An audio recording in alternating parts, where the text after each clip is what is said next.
Right up and threw a 5-yard pass. So 2 receivers left, 1 to the right. There's a tight end on the left. Now again, Adams wants to throw, has a man near the sideline, completed, and he's pushed out of bounds by a couple of defenders, but a completed pass for a first down up to the 43-yard line. That's Hale again, who comes in with the grab, and it's first down for the Trojans. Well, he got pressure. Adams got pressure from the backside and basically passed the ball right before he got sacked by number 40, C.J. Kuehler. It was Pierce on the coverage, along with Brady Chubb, the safety. So the Rangers defense will get back after it again. 1st and 10, this time again from the 43. Adams with a back behind him, wants to throw it right, gives it to Hale. Gets a block, and now some defenders come over. Looked like first it was, well, you can't even tell who it is. Now 32 had the first pin, and that's Ethan Sill. And that is where the tackle is, along with Zuber. They get him down after a gain of 6 up to the 48. A gain of 5 makes it 2nd down and 5. We've seen nothing that's really surprised us at this point. I think Anderson's just trying to see what can they establish offensively against the Ranger defense at this point. Shotgun snap. They give it to Fulmer. He tries to spin, but the defensive line says nothing doing. That's a nice tackle by Coleman'sberger, on the strong side linebacker who put the first hit on him. Other Rangers were there, but no gain makes it 3rd down and 5. Good gap defense up front by the front 4 of the Rangers. Again, they run a 4-3 defense, Tony, and that means that there's single gap responsibility. They've got their gap, they shoot the gap in there, and that time they got Fulmer in the backfield. Rangers moving around on defense now as 3 receivers are wide left. The only back is to his right. Looks to be a tight end as well. Now here's a swing out to the back, who gets near the first down march as he's chased out of bounds across midfield. They're marking him down right at the Ranger 47, which be right where the first down marker is. Yeah. Swing pass to the left, to the wide side of the field to Fulmer. Nice job of grabbing it from Adams, and he just cut upfield just enough for the first down. So they do give him a first down, the second first down of the drive. The Trojans going without a huddle now, play clock under 20. 2 receivers right, 1 to the left. The Rangers move a little bit but get back as Adams looks to the sideline again for any adjustments his coaches might want to make. Now calls signals as the clock goes under 5. Keeps it after a fake to Fulmer, wants to run himself. Not much room there as the Rangers come up with some nice stops there. Coleman'sberger again, the first one there, along with Gibbons and one of the safeties. It looked like, I'm not even sure who the other safety was. I think Ethan Sill again. But the Rangers doing a good job there of just shutting that down in a hurry. Yeah. 2nd and 8 from the 45 of the Rangers. Press coverage over here on this side, the near side. As again, Adams looks to the sideline. It looks like they give him a call, and then he checks, as you see so often in college now. 3 receivers to the left. He'll give it to the fullback, fake it to him again, and wants to keep it again. Again, Adams last week had 14 carries for -1 yards. He's not really a running quarterback.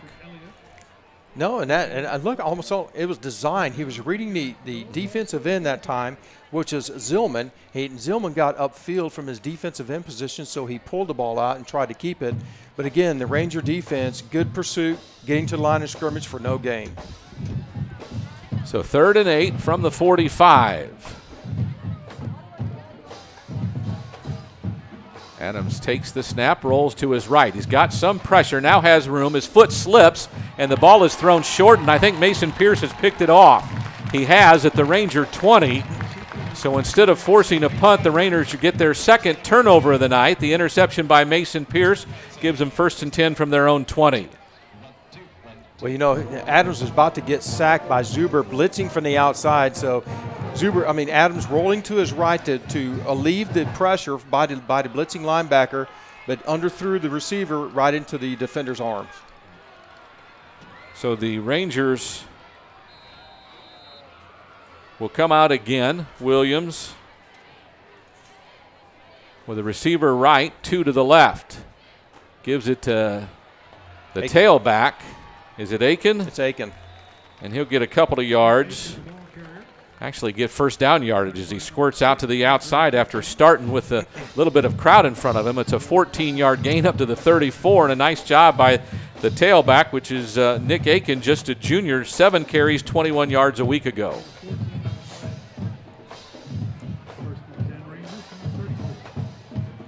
Two receivers to the right. Woodard is one of those.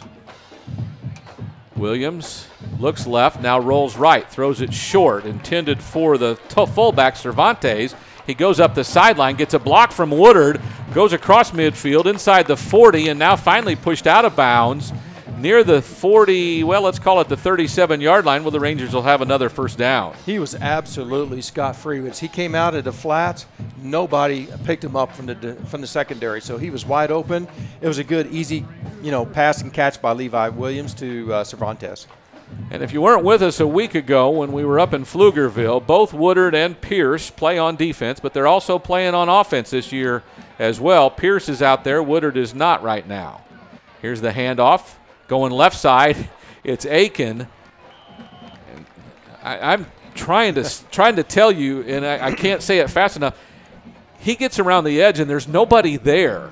And I'm not sure our blocking, it's good, don't get me wrong. I'm not sure our blocking is so good that there should be a defender there, shouldn't there? I was just going to comment, it was good blocking by the left-hand side by John Bauer and Logan Smith. They caved the defensive line down inside, Tony. That's what made it so open. But where's the linebacker, or where's the safety? He's walled off. The linebacker's walled off. The linebacker got caught too? Yeah, okay. He got caught in because I'm glad you saw that, because that's the second time he's gone around the left. Here's a pass out to, this time it's Aiken in the flat. No one there. Finally tackled, not tackled, across the 20, across the 10. Finally a group of both Rangers and Trojans are there, and they pull him down about the 6-yard line.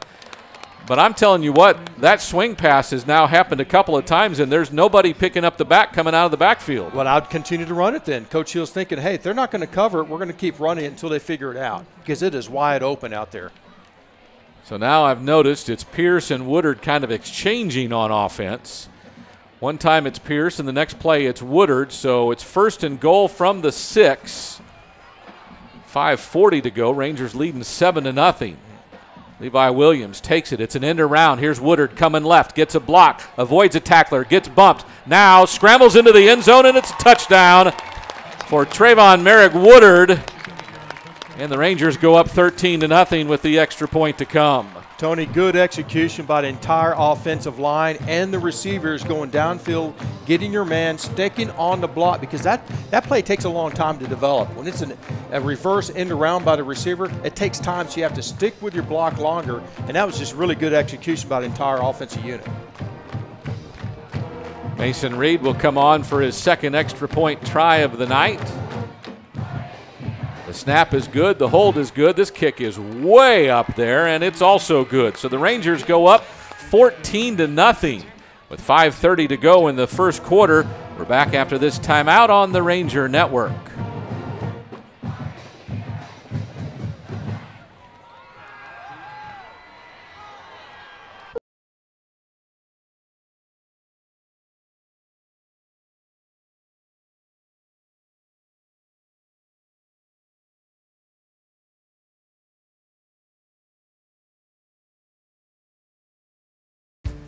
I'm Jaime Buenteo, produce buyer for H-E-B.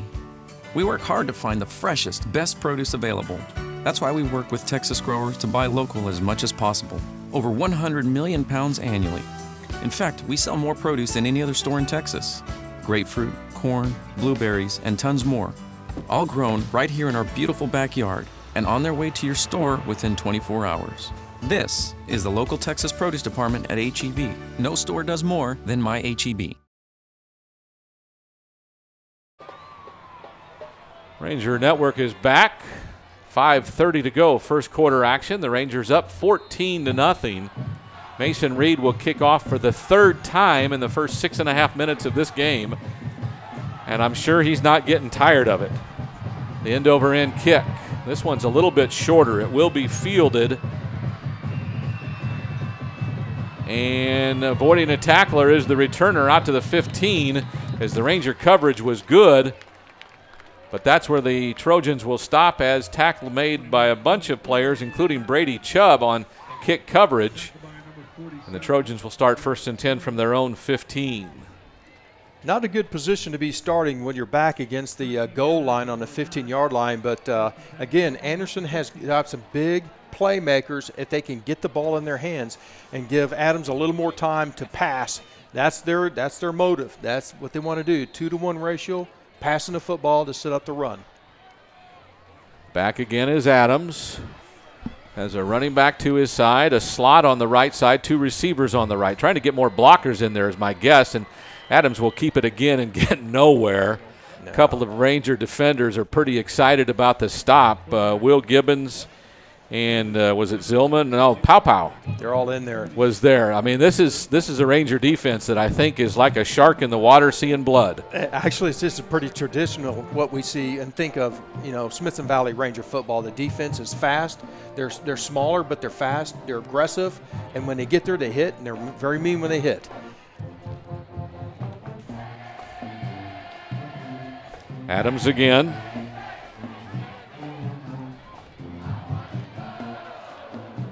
Hands it to Fulmer. Tries to, you know what? He pulled it out again, and he can be reading that in, but whatever he's reading, it's not working real well. He'll scramble to get a couple of yards across the 15, back to the 16, so it's 3rd down and 9. I think defensively, when you're scheming this game, I think the defensive coordinator for Smithson Valley said, we want the quarterback to run with the football. We'll take the dive man, Fulmer, and that's what we're seeing happen. Okay. Rangers again up on their toes defensively, really excited to go make a play. 2 receivers to either side. All 4 are covered on this defensive assignment. 4 men down rushing. There's some pressure. He gets rid of it quick, does Adams. And there's another interception about ready to happen, but not being able to catch the ball. Looked like that's Greg Eggleston. Kind of interesting that the sophomore had a chance for a pick there, and he was surprised it got near him because it was supposed to be thrown to a guy in white, and he's wearing blue. I can't tell if Adams is just not reading it right or the receiver's not running the right route half the time. Probably a little bit of both. Probably so. So now they'll bring their punter out, which is Keller Graff. Rangers look like they're sending 10 men in a hurry. And up to the middle they go. Graff gets it off. A nice high spiraling kick. Woodard will fair catch it at the 47. So give him almost 32 yards on that punt with no return, and the Rangers start 1st and 10 from the Trojan 47, and we'll look as they bring the offensive unit back out. Again, 3:52 to go in the first quarter. Rangers up 14-0, and I'm telling you what, Jeff, this could be something that gets away in a hurry if the Rangers are able to put something on the board here. I think Coach Hill wanted to start fast. That's what the team is responding to his command. It does have a little bit of visions of last year's game as well. Yeah, last year up in Austin was ugly. Rangers scored at will, I think 34-36 at halftime, something like that. Here's Williams out to the edge. It's Pierce, avoids one tackler, avoids another tackler, gets run from behind, but not until he gets near 1st down yardage, near the 37-yard line, and we'll have to see if they mark it that way. A couple of Trojans got to him, but not really in very good time. That was just a quick hitch out there to the Y, to the Z receiver on the far side, on the short side of the field. And again, Pierce did a nice job of avoiding the tackle on the line of scrimmage, picking up 9 yards, close to a 1st down. So 2nd and just inches to go. Williams now has 3 backs. Hand off to Frash. He'll get the 1st down across the 35. Dragged down by a couple of different defenders. It looked like that was Rattle along with Vasquez in on the tackle. Nothing fancy there. You know, what they're trying to do is put a lead block in, go right in through the 2-hole, through the B gap, and just man-on-man blocking. And at this point in the game, Smithson Valley, they can do whatever they want offensively. Here's Williams out to the edge. That's Frash who came out of the backfield. He'll avoid a couple of tackles. And they're just not tackling very well either as he gets across the 30 near the 26-yard line. It'll be about a gain of 7. It'll be 2nd down and 3. It's that swing pass again this time to the fullback, Frash, out to the right-hand side. And again, the Trojans defense is not picking that up. I don't know if it's just misassignment or what, but it's a good-looking play, and until they can stop it, I'm sure they're going to keep calling the number. Woodard is wide to the right. Hunter will join him on the right, so 2 backs or 2 receivers to either side now. Williams has Frash in the backfield with him. Again, Frash a freshman, Aiken a junior. The 2 guys getting most of the carries so far this season. Fake of a handoff. They give it to Woodard. He has a blocker in front of him. Makes the first man miss him. Now makes another miss him. Across the 15. Across near the 10 before he's dragged down from behind. Looks like Cameron Langford was one of the tacklers there, one of the safeties. But Woodard did a nice job of kind of reversing field as he catches the ball near the right sideline and comes back across the grain and gets another first down for the Rangers. Good looking play. And Woodard had number 5, Hunter, out there as a split receiver blocking his man. So it really freed up Woodard to be able to cut across the field and make the yardage. 2 receivers either way again. Woodard here on the left. Williams, a nice pitch coming left against the grain. Frash into the end zone, touchdown. I would like to tell you that he broke tackles and he avoided defenders, but he caught the ball at about the 15-yard line, and now there's a Ranger down on the field, and that dot is not good. The touchdown puts the Rangers up 20-0, but there is someone on the far side over there, and I don't know if, well, we won't even try to guess. It looks like the starting center, does it not? Yeah. Justin Brestol, the senior offensive lineman. Looks like he's holding on to one of his legs, but needless to say, there's a touchdown. It's 20-0. 2:03 left in the first quarter. The Rangers are up, but he is not moving, not getting up. He's laying on his left side, and you just hope it's not something too bad. I mean, the senior, one of 3 seniors that start on the offensive line, along with a couple of juniors. You know, the offensive line, they look so much crisper from game 2 compared to game 1 last week. And again, there's usually your biggest improvements come from week 1 to week 2. We know that. But I tell you, Smithson Valley, they came out, the Rangers, they were determined, they were fast, they looked crisp, they looked clean, they're executing. It's pretty impressive. It is. We'll keep it here as, again, the trainers and team doctor seem to be looking over Justin Brestol, and we won't even try to guess as what might have happened to him because we are not doctors or physicians or even trainers, even though I roomed with a trainer for many years, but I don't think that counts any more than it does in commercials. So your point about the offensive line, and I'll say that the 2 defenses, Pflugerville-Hendrickson defense was, at least at this point, appeared to much superior to the Austin Anderson defense. But it doesn't matter when you're trying to accomplish something. You're still blocking someone who's out there alive. And if you can execute blocks and be crisp about it, I think the difference between last week and this, if they'd have blocked this way last week, the holes wouldn't have been 10 feet wide. They might have been 2 feet wide, but there still would have been holes. Yeah, I'm impressed because they just look a lot sharper.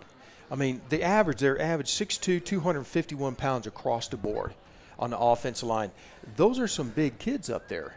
And you get them executing in the zone block. They go into their areas. They get a hold of the man. They stick with the man. I mean, there's nothing you can do. There's going to be holes there. Really, again, not trying to speculate, but Brestol is up on his feet. We'll see how he makes his way to the sideline, and it looks like he is going to need assistance. And they are coming back this way. He does seem to have some power. He's not being carried off the field, but he is walking with assistance. And his right leg is not, he's not putting any pressure on his right leg. So that was the leg that was up as he was again laying on his left side, and might be something to do with an ankle or a knee there. Mason Fisher is the backup, a junior offensive lineman. And we'll see if he's the one that comes out. We do expect that. So now the extra point try will come from Mason Pierce. And again, if we hear anything, we will pass it along to you. It's not expected that we'll get any information about Mr. Brestol, but if we do, we will pass it along to you. But he does appear as though he will not play anymore tonight. Yeah, that's too bad. especially being in a senior year like this. You never want to see anybody get hurt, obviously, but for seniors it's extra special. And sometimes you get hit, you just get hit wrong, or you twist something, and it could ruin your season, unfortunately. So Reed's extra point try, this one more of a line drive. It does go through the upright, so it is the third extra point of the night. 21-0. The Rangers lead the Trojans of Austin Anderson. There's 2:03 to go in the first quarter.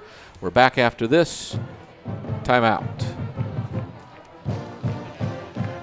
Here we go. Tie ball game with just 2 seconds left on the clock, and the Rangers are looking to score. Here's a snap. Bayless, who was wide open down the near sideline.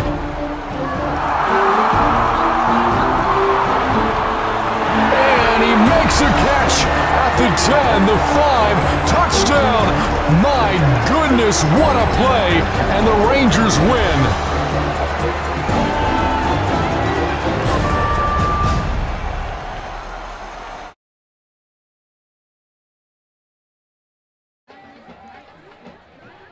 We're back in Ranger Stadium. It's 21-0. The Rangers lead the Trojans of Austin Anderson. A game eerily similar to a year ago when the Rangers went up to Austin and just thoroughly dominated the first half. Came out of the locker room a little sluggish and gave up a couple of touchdowns, but then ended up winning 60-20. So it was one-sided. Yes. Mason Reed will kick off now for the fourth time tonight. His end-over-end kick seems to be carrying towards the far end zone, and it's fielded and pulled out to about the 20. As the Rangers, that's good Zuber, coverage, who came down and just threw him backwards. Looks like it is Fulmer that's doing the kick returns, although. You know, Fulmer last week had 117 yards kickoff returns. That's an average of 23 yards per kickoff return. But he just has nowhere to go. I mean, give credit to the kickoff team for the Rangers. I mean, they're really covering the field, and they're breaking down and not letting him to scoot and jig and jug, and, they're making the play up front. Agree. He's had a 20-yard return and a 15-yard return and 2 that he didn't return. Here's again Adams keeping it. Gets back to the line of scrimmage. Not much more. Should be second down and maybe 9. Maybe they'll give him a yard. Gibbons in on the tackle. Along again with defensive end Zillman has played active tonight from his left side. Trey Witcher, the sophomore defensive tackle, has also been on some plays tonight as the defensive line has some movement. Now they'll rush the passer. Adams rolling to his left, throwing, and incomplete as it goes over the head of his wide receiver, and that looked like Mitchell. Yes. So it's 3rd down and 9. Well, they tried to get Adams out on the perimeter so he wouldn't get any pressure up front, and he was open. He just missed a target, Mitchell, who really beat the corner on the corner route, but again, Adams just wasn't able to connect it. So again, they look to the sideline. 3rd and 9 is the call. The Rangers adjust as they send 3 receivers to the left, 1 to the right. And one of the 3 receivers here on the left is uncovered. Let's see if they can take advantage of it. Here's a throw, a bad throw. Pressure in at Adams, but he had a man. The inside receiver just takes a little out route. Gibbons was one who put the pressure on, but just a little out route intended for Mitchell, and he overthrew him, so it's 4th down. Well, Tony, it's 3rd and long. What do you think they're going to do? So you send a blitzing linebacker right up the middle, and that time, Gibbons was in his face, and he didn't really have a good throwing lane to even make it throw. I can tell you the guys in blue want to block a punt, but with their 3 guys in the second level, well, here comes someone from the outside. It was Pearson, about a step slow. Woodard fields the punt at the 47 of the Rangers. He's got room on the left side. He stiff arms the defender, now moves back to the right, gets around him. Now more pursuit is there as he gets across the 35. So a return of about 20 yards to the 34-yard line will set the Rangers up 1st and 10. And again, the coverage was not too bad. Trey Wood, a senior linebacker, came up with the final stop. What did it look like when he was running the football? He was playing amongst boys, didn't it? He was stiff-arming and throwing them down. just doing what he wanted to do. And I tell you what, he's a heck of an athlete. It's going to be nice seeing him at the next level in the next year or two. He does look like that quite often. 3 receivers to the right, a single receiver to the left. Aiken is the tailback. Williams wanted to throw it long, now fires the ball in, and it's caught by Hunter.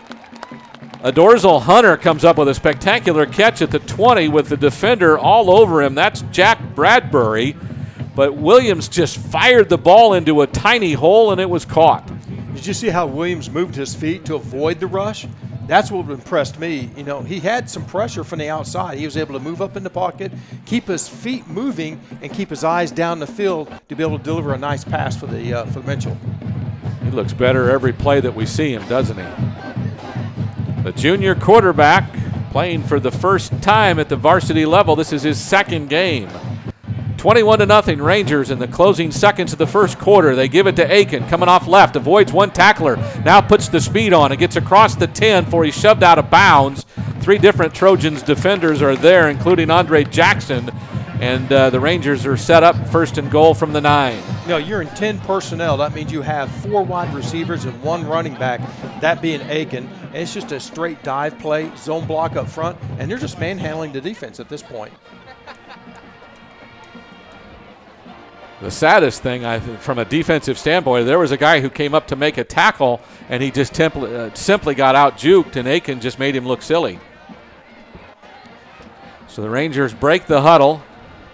Aiken behind Williams. Hunter and 2 other receivers to the right, a lone receiver to the left. First and goal from the 9. Here's motion. They fake it. Williams keeps it. He runs up the middle, gets spun around to the 5, where he'll be down second and goal from there. Down on the bottom of the pile, that looked like, again, Trey Wood, one of the senior linebackers. I don't think Williams had any intention of handing that ball off that time. He pulled it out and saw a big old hole up the middle, so he took it. All right, we head to the second quarter as that's the end of the first quarter. The Rangers lead it 21-0 on the Ranger Network. When you're ready for a break, hurry in to Chicken Express. Let us do all the cooking for you. We always offer high-quality, affordable meals that the entire family will enjoy. Our chicken is never frozen and it's hand-battered fresh, so you can really taste the difference. You can expect fast and friendly service at Chicken Express, whether you dine in, drive through, or drive up. Hurry in and hurry back to Chicken Express.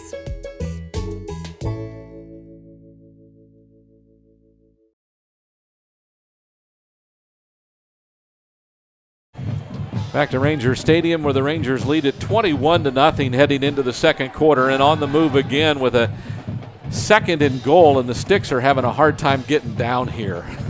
I just noticed that as I looked up across the field. They get tangled up or something? Actually, I think they decided to do what they should have done since it's first or second and goal from the 5. You don't need the Sticks, and they just had to walk all the way down here, and I don't think they were happy about that.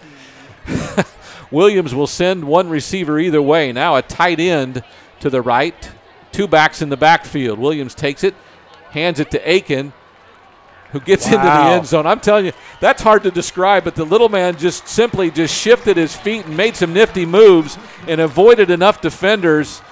He ran over. Velez got run over at the goal line, and the Rangers go up 27-0, their 4th touchdown of the first 12 minutes and 6 seconds of this game. Well, you're second down on the 6-yard line. You put in an extra tight end, an extra fullback, and you know they're going to run between the tackles. So you just man up and you just blow through there, and that time Aiken just ran over Velez and got into the end zone for the touchdown. All 5'9", 160, Nick Aiken. Here's the extra point try from Reed. It's up and it's good. It's 28-0. We'll keep it here as we've just started the second quarter. The Rangers lead at 28-0. That's the 4th touchdown of the night for Smithson Valley against the Austin Rangers.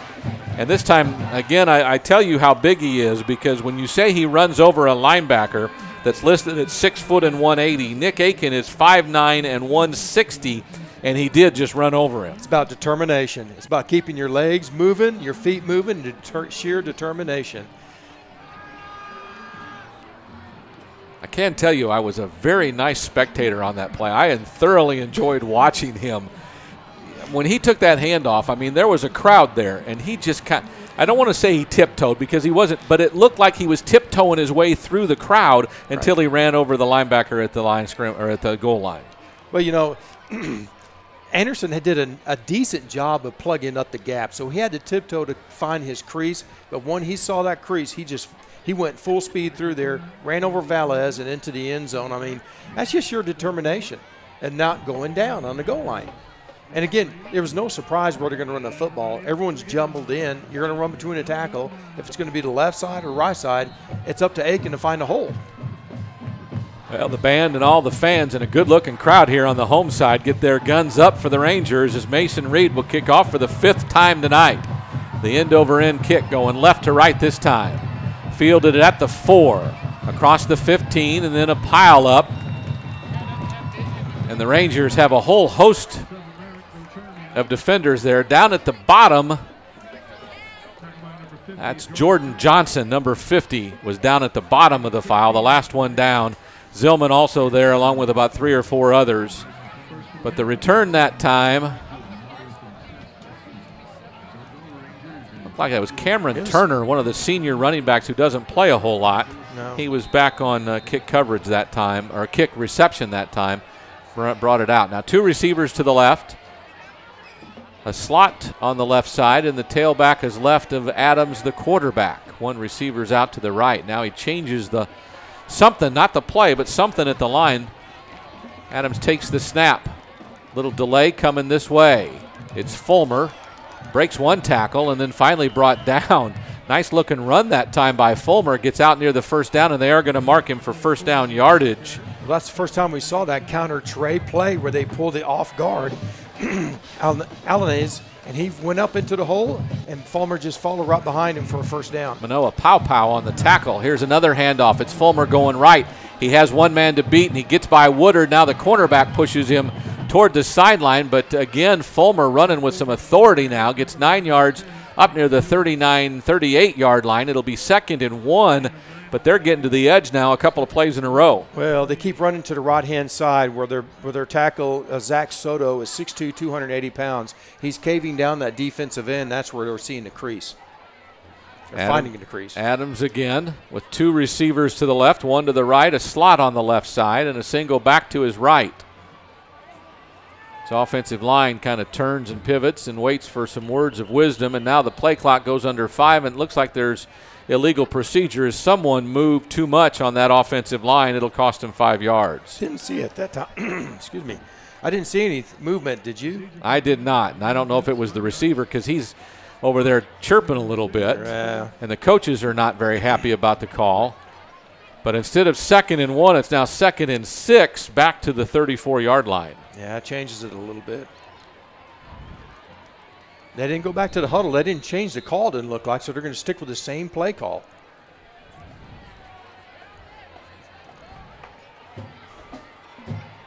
Here's a handoff to Fulmer going left. Not much room there.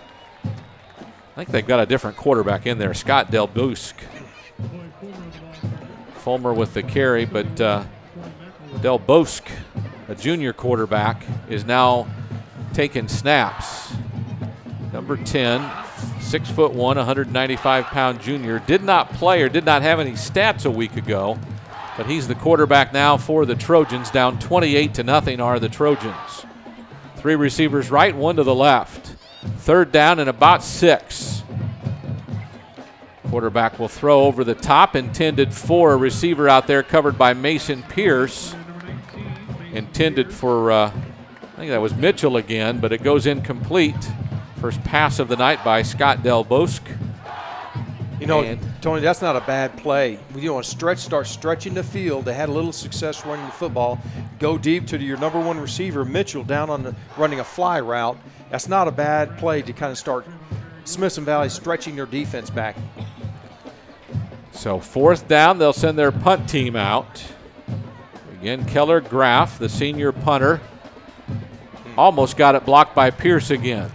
The high spiral angles out of bounds, and we'll see where they'll mark it. I don't know where he's going, but he better start coming back. the side judge. He's walking. He was running clear to the 30 because that's where it landed, about 30 yards out of bounds. The Ranger huddle is in his way now as they finally mark it, well, just around the 40-yard line. Not a good punt that time. No, definitely field position has been the advantage of the Rangers in tonight's game. Of course, a lot of that's caused by them, just their sheer execution and also the turnovers. And again, a bad punt by Anderson, and now we've got good field position for the Rangers. I don't know what they can do defensively to stop them at this point. So from the 35, the Rangers will go 1st and 10. Williams has some motion going left from Hunter, or actually from Cervantes. Now he'll throw it too high, intended for a receiver there that we haven't seen before. No, I'm not sure that wasn't Jonathan Perez, or rather Chris Rivera was the intended receiver. It goes through his hands, a little too tall, and it's 2nd down and 10. Looked like they're defensively kind of in a single high man under, because it was man to man, and the receiver was open. It was just a little too high. So some backups in on the Rangers side of the ball.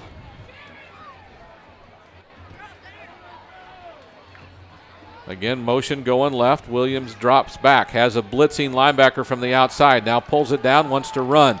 Misses a block, does one of his wide receivers, but he avoids the defender across midfield and gets all the way to the 46-yard line of Anderson. 48-yard line where the Rangers will have 1st and 10. A nice job of avoiding tacklers there by Levi Williams. That was all Levi Williams, seeing the pressure from the perimeter, from the edge, and avoiding the sack, and then picking up a nice 1st down, all on him.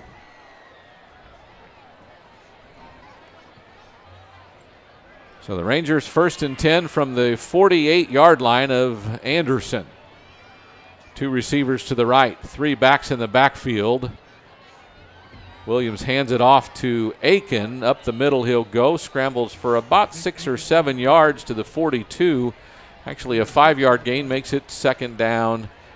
And, well, we'll call it 6-yard gain, 2nd down and 4. Looks like we have a new center in the game, obviously. And so that last snap was a little high. Came in kind of hot, too. And Williams did all he could just to be able to pull that down and be able to hand it off to Aikens. The timing of that play was disrupted by a little bit of a high snap. But Williams did a nice job of getting it down into Aikens so he could at least pick up a couple of yards. Williams almost made it look like it was supposed to happen the way he kind of faked and gave it to Aiken. 2 receivers either way now for the Rangers. Frash is the running back. He'll fake it to him, have some pressure, rolls to his right, does Williams, all the way to the sideline where he throws it out of bounds, and it'll be 3rd down and 4. Well, that's a smart play by Williams. I mean, why try to force it in when your receivers are covered? Just don't. At this point in the game, why try to force it in? Just throw it out of bounds and live to play another play. Andre Jackson is a junior corner that's on this side. The other guy out here is Peyton Zachary. I think we have an illegal man downfield. Okay. You hear that and you kind of think, could that have happened on this play? And you certainly see the way he was running. You don't know if he's going to pull it down and go. Exactly. He just ran a minute ago on a scramble. And exactly. So they're back near the original line of scrimmage. It's 2nd down and 9 as the 5-yard mark-off goes against the Rangers. So 2nd and 9, 2 receivers right, 1 to the left, 2 backs either side of Williams. Now motion and a handoff to Frash coming right. Avoids a defender, avoids another, gets a nice block on the edge, but it's going to be called for a hold. Looks like it is a hold on Michael Hilston, the senior receiver. Held on too long. Frash did a nice job of getting across the 30 on his run, but it'll come back with the hold right around the 37-yard line. I was just going to comment on Hilston. I thought he had a good block. He held his block for a long time, but it looks like his inside arm kind of got a little high around the shoulder pad area. Referees are going to throw the flag every time. So as we talk about as laymen, you can hold as long as you keep your hold inside the shoulders. Exactly. Okay, so offensive holding is legal if you don't get caught. There's holding on every play. You do well, realize there's no doubt about that. From a defensive man like me, I mean, there's holding on every play. A defensive guy will never argue that.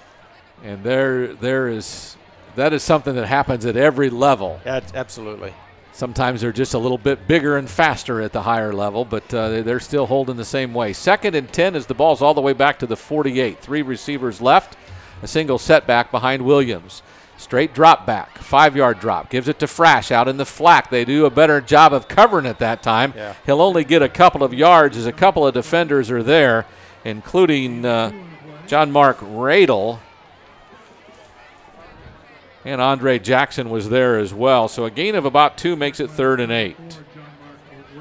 Williams had an option of either trying to hit his receiver who was doing a quick out or the swing pass or the swing man. And that time, of course, the swing pass has been working successfully the first quarter. He went ahead and dumped it. But this time, the Trojans came up defensively, did a nice job of no gain.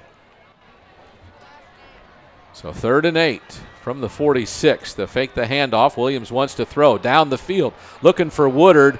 Good defense there that kind of cut off his route a little bit, and a nice job. Ball overthrown as Woodard didn't really have a chance to get there because of the defender, and it's 4th down. No, safety came over. When it's 3rd and long, you know they're trying to get the ball in Woodard's hands somewhere, somehow, and so he was basically double covered. It was a nice job that time by the Trojan defense. Woodard needs to get off the field now as the punt team is out.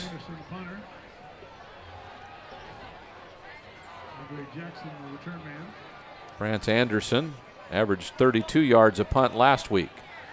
This is a nice high kick. Gets a Trojan bounce and then a Ranger bounce, and will go down near the 17-yard line.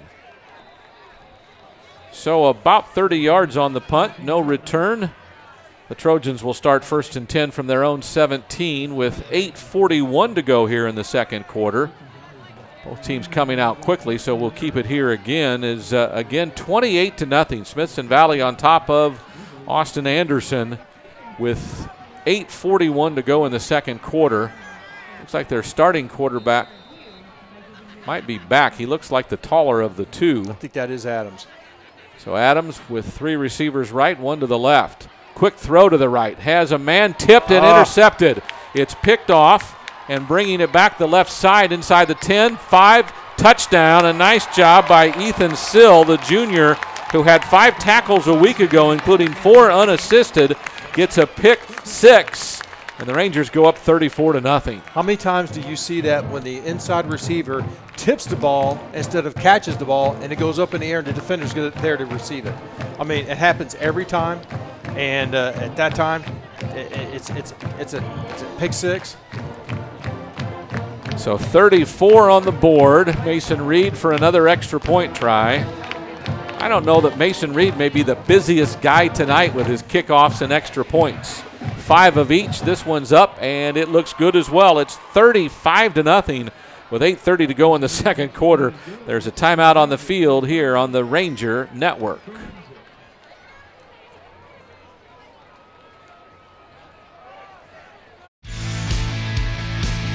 Whether you're out at the beach or chilling poolside, the summer heat is here and Music Choice is turning it up.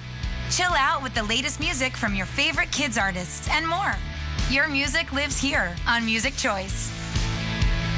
Hey guys, it's Sophia Carson here. Check out all of my music videos available on Music Choice On Demand. Available on GVTC. Just go to Free On Demand and select Music Choice.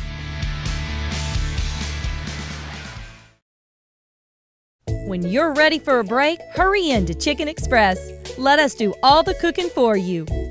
We always offer high-quality, affordable meals that the entire family will enjoy. Our chicken is never frozen and is hand-battered fresh so you can really taste the difference. You can expect fast and friendly service at Chicken Express, whether you dine in, drive through, or drive up. Hurry in and hurry back to Chicken Express.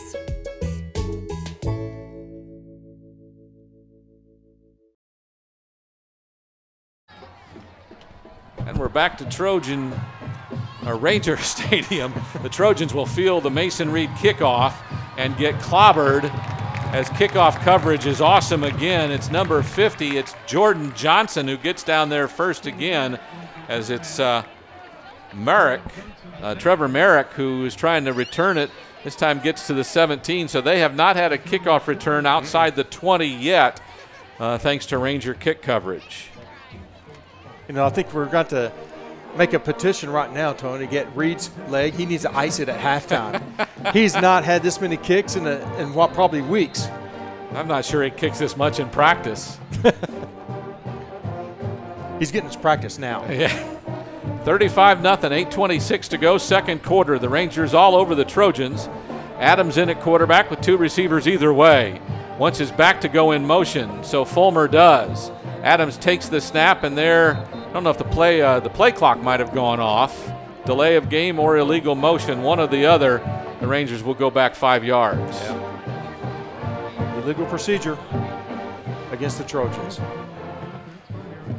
So when it goes bad, it goes really bad. There hasn't been a whole lot that's gone right at this point, but the last series of offensive series of downs, they established a little bit of a run, hit a couple passes, looked like they were starting to generate something, but it kind of fell flat after that. So same formation. Adams takes the snap, looks quick, nothing there, gets dragged down from behind as he tried to scramble out forward. As the Rangers got there, it was Witcher who got in and put some pressure on them, and then as Adams tried to step up in the pocket, he pulled him down for another loss of a yard. It's now 2nd down and 16. A couple of reasons, you know, Witcher's was in his face pretty quick, but also the receivers are running such long routes. It's such a slow developing play instead of hitting quick passes. The quarterback, Williams just need to get rid of football quicker. I guess my question is, why are they running such intricate routes? He doesn't have enough time. Now Fulmer on a little delay tries to get out and comes out to about the 15 before a couple of defenders are there, including it's Zuber, who was one of the first ones there, along with Gibbons. And a gain of about 4 yards to the 15 makes it 3rd and a long 12. 3rd and long. They've had a lot of 3rd and longs tonight. And again, you want to pick up the first down so your routes are longer. Well, Adams has not had enough time to really pick the open receiver at this point. You know, start off with those quick hitches, the quick passes, try to get something, generate some momentum. Instead, yeah, they're going to have to try to pick up 14, 15 yards. And it's not like coverage is real tight. No, it's not. They're all back at 10 or 15 yards. Here's a little screen to the left. It's completed. The block isn't held, and the receiver will go down quickly. It's Dean Dixon, and he'll get a gain of about 6 before he's dragged down by Pow and also by Keeler. So it's 4th down and about 6 at the 21, and here comes the punt unit for Austin Anderson. Good job by the defensive unit by really swarm tackling, team tackling out to the screen. That's what you like to see as far as Coach Hill's concerned, the defensive coaches, having those kids just, you know what, it's a screen pass. I'm running over there as fast as I can to try to make the play.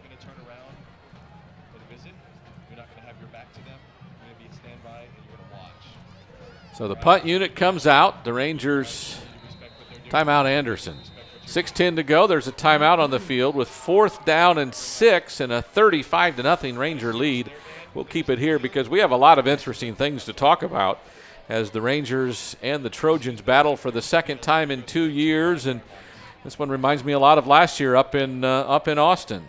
Well, I know you weren't there, Jeff, but I think everything's evident. If it's anything like last year, and it's happening again this year, you know, I'm just impressed with what Smithson Valley has done. Again, watching the game and being at the game last week, it looks like a totally different football team. But see, that's what you typically would want from week 1 and week 2. You know, how are you going to improve? What areas are you going to improve? Well, we've seen some players, go after the opponent players and knock them over, run them over. They're being more aggressive. It looks like more of a Ranger football team of tradition. Again, the Rangers put a 10-man rush on the Trojans, trying to get to that punter. Quickly getting the ball out is Graff. This one not a very well kicked ball, but gets a nice roll as it bounced just past the 40. So it had gone in the air about 20 yards and gets almost that long of a bounce up to the 43-yard line of Smithson Valley. So almost a 43-yard or 42-yard kick. No return. Again, good field position for Smithson Valley. Here we go again. The Rangers are, First down on the 43. Great field position. And I get my math better. That was a 37-yard punt, not a 43-yard punt. So pardon me for my field math. I couldn't say field position. Is this a new quarterback? What is that number of the quarterback? Is it Williams? Yes, it's still Williams. A throw out to the edge. Completed, and scrambling is a receiver that hasn't been out there a whole lot tonight. It looks like Williams pass complete to Nicholas Kuykendall. Okay. 81, Nicholas Kuykendall, a junior, 5'7", 140. His first reception of the season. Nice block downfield that time by Ricky Rios, number 11, taking the cornerback and then just latching on and holding that block for a long period of time. It's a good-looking play. So a lot of different receivers getting on the field is what I'm trying to tell you in a 35-0 game here in the first half with under 5.5 to go. Here's a receiver sweep. Yep. Chris Rivera will get for first down yardage. He crossed all the way to the 20. You know, it's getting really hard to describe the fact that there aren't defenders out there because the blocks are just getting overwhelming, that their pursuit isn't real solid. Yeah, it's called execution. Yeah. You know, they're executing the play as it's supposed to be, as it's drawn up. Brance Anderson, the punter, was out there as a receiver. Now Rios goes left. It's Hunter and I think Rivera here to the right. Nick Aiken in the backfield. Now here's a pass out to the side. It is for Kuykendall again. This time not getting a lot of help blocking as the defenders are there in a hurry. They'll give him a forward motion up to the 17, but just a short 3-yard gain makes it 2nd down and 7. Zachary Payton was the first one from the Trojans to get there on that one. That time, the Trojans were in a base defense, 43 defense, cover 2 zone, two safeties back. They were just going to play base defense, and they reacted very quickly up for that screen pass. Yeah, Zachary Payton is a safety who's been on the field much of the night tonight, even though he's not on the depth chart. So good for him making a stand this week. Here's pressure on Williams right up the middle, and he gets popped good, does Williams, and it's picked off near the goal line. The Rangers will tackle the interceptor, but Williams got hit, knocked off his feet after he avoided pressure the first time and throws an interception, his 2nd of the year, first one tonight. Probably not a wise decision to throw it across your body. When you roll out in your right hand and you roll off to the left, it's hard to throw because your right hand you're throwing across your body. He didn't have the speed and velocity on that pass. And again, it was probably forcing it in when he didn't need to. It was intercepted. We've seen him get some passes in situations where you didn't think he could because he has a strong arm, but that time, as Jeff mentioned, thrown against the grain, gets picked, and here is another flag against Anderson, and I don't know what they're doing, but I don't know if an offensive lineman is going down in his stance and coming back up. I don't know what it is, but the receiver on that side is trying to explain it to his coach because the side judge over on the far sideline has called it this the 2nd time. Yeah, they don't need to be backing up any more than that.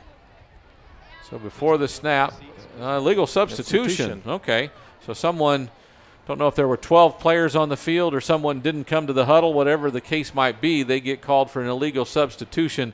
The ball is backed up half the distance to the goal to the 3.5-yard line where it's first down again. 11 personnel means you got 3 wide receivers. The inside receiver has got a 12-yard cushion. You would think they're going to try to get it down here to him. They give it to Fulmer up the middle. Not much. Defense is pretty much in place. First hit by Corey McElroy, the junior safety. Kaler also there. Nice job by that front 4 of the Rangers. I tell you, they're really holding their gaps for a long time. That allows the linebackers to scrape into the hole and make plays, and they've been doing it the first half, and that time, obviously, Fulmer had nowhere to go. Adams rolls to his left, throws across his body, and it goes through the hands of the intended receiver. Patrick Beal, the intended receiver. I don't think Beal turned around. He wasn't expecting to get the football. Not that quickly, at least. So the ball's at the 4-yard line, 3rd and long again, about 13. As Adams sends 3 receivers to the left and 1 to the right. Our offensive line is getting tired. Straight drop back, pressure. Gets out of the end zone before he's dragged down. Good job. That is Witcher again, Trey Witcher, the sophomore defensive tackle. Do you call that a sack if it's 1 line behind the scrimmage? I would. He's scrambling, but he's still behind the line of scrimmage. So a quarterback sack for Trey Witcher brings up 4th down at the 3-yard line. Adams really lucky that time he got out of the end zone. Exactly. He was flushed out, so he had to step up into the pocket, and really it looks like he's trying to just run it. That's why I say that would be classified as a sack. So now the punt team is out. Keller Graff will now stand at the edge of the end zone. Normally you want about 15 yards on the snap. He doesn't have that. He gets some pressure but gets it off. Probably his best punt of the night. Woodard will call for a fair catch at the 35-yard line, and that's where the Rangers will start 1st and 10. Beautiful. Again, starting 1st and 10 in your opponent's territory, you can't get anything better than that. So you see so far tonight as the Rangers start 1st and 10, Levi Williams is 8 of 11 for 147 yards, 3 touchdowns and 1 interception. Looks like a couple of different players have caught passes. But the Rangers will send 2 receivers to the left, 3 backs in the backfield alongside Williams. And there's a legal procedure as Frash will get about 6 or 7 yards on a run straight up the middle. But the flag will bring it back on 1st down. Yeah. 2:23 to go in the 2nd quarter, by the way. It's 35-0 Rangers. Illegal procedure, the call. Good looking play, though. Good looking play. The way the left side of the offensive line's been blocking John Bauer, Logan Smith, and of course now Mason Fitcher, who's in for the injured Justin Brestol. They're doing a nice job of really walling down that defensive side, and it actually cuts off the linebacker. It's been open for the running back all night long. So now the 2 receivers to the right and the backs are just the opposite, to the left side instead of the right. Hunter, Cervantes, they give it to Frash up the middle again. This time he breaks it wide. Straight up through a bunch of players before he's almost hogtied after the 1st down inside the 25-yard line. It is a 1st down. Number 32, that is Josh Hall, a sophomore defensive lineman, ended up with the tackle for the Trojans. Got him by the helmet that time and brought him down. Look where they're running behind. Ron Conopy, 6'5", 280 pounds, a right tackle. I'd run behind him too. Kopney and Hausler, the 2 big linemen on that side, the 2 veterans. Here's another handoff. This time it's Aiken. He spins away from a defender and ends up getting 6 or 7 yards when there really wasn't anything there. So credit him for a nice run up to the 18-yard line. A gain of 5 officially. It is 2nd down and 5. I think Coach Hill just wants to see, how do we play smash mouth football now? We just line up. We put an extra fullback in the backfield. Let's just see what we can do running the football, controlling the clock, controlling the game. And I think that's probably what he's trying to think of doing here. The snap will happen about 1 minute and 20 seconds to go in the 1st half. Williams wants to pass, has a corner route from Rios, throws it up in the air and overthrows him. You saw it off the break. He did a nice job of throwing it right as Rios broke towards the back pylon. Just threw it a little too far because he had pressure on him, and it's incomplete. It's 3rd down and 5. You know what, Tony? That play, I have visions of last weekend because that was the play that Rios caught for the touchdown to win the game. Woodard's lined up on the outside, Rios is in the inside, and basically they cross at about 10 yards. And what that does is it tries to get the safety to go with the inside receiver, Woodard, and it allows Rios open. That time, Williams just overthrew him. Motion with Woodard. Williams will keep it. Gets the 1st down inside the 10 before a bunch of defenders come up and put him down. And the clock will go under 1 minute Well, they'll move the chains, and it'll go under a minute to go, and the Rangers will have 1st and goal from the 9. I don't think they'll get too fancy here, do you? Well, I wouldn't. No. I'd be surprised if they pass again. I expect them to run the ball. A couple of tight ends. Everybody's tight. Woodard, the lone receiver, out here to the right. They'll give it to Aiken. Breaks left, then cuts it up inside. Gets hit by a defender. Now gets pushed. A bunch of Rangers pushing him forward. He'll get just to the 1, not quite to the goal line. It'll be 2nd and goal as the clock runs under 35 seconds to go. I think it's just pure man-on-man, smash mouth. Let's just try to get in the end zone. Give it to Aiken in the backfield. Let him pick his crease that he wants to be, the hole he wants to find. Let him run up there. Not real sure. Larry Hill does call a timeout. Not a bad timeout with 32 seconds to go, but with your play coming in, you'd had about, 10 seconds to go when you ran the play. He just wanted to make sure we didn't have any problems. So up 35-0. He wants to punch it in one more time. He's got his first offensive unit on the field right now. Punch it in at the end of the first half. Go into halftime feeling good and regroup and probably play some of the other kids second half. Rangers with 140 rushing yards and about 170 passing yards so far tonight. They'll try to punch this one in. It is 2nd and goal from the 1-yard line. Officials trying to get the Rangers out of their huddle on the sideline. Larry Hill and the Rangers very efficient tonight. Again, we'll have stats for you at halftime. We'll also have the Ranger band for you to listen to. So again, with the clock stopped at 32 seconds, Williams takes a high snap and Aikens just runs right up the middle. Really doesn't get contact until he's in the end zone. So the Rangers with their 6th touchdown of the night. It's 41-0 with the extra point to come at 29 seconds to go in the first half. So there will be another kickoff by Mason Reed after he attempts his 6th extra point of the night. There was a hole in there I think anyone in this booth could probably run through. It was that big. John Bauer, 6'1", 265 senior left guard, number 74, just caved his defender down to the middle of the formation. It was wide open. Reed's extra point is good. It's 42-0, folks. 42-0. The Rangers lead the Trojans of Austin Anderson. Week 2. What's the word I want to say? A week 2 wake-up call is not right because.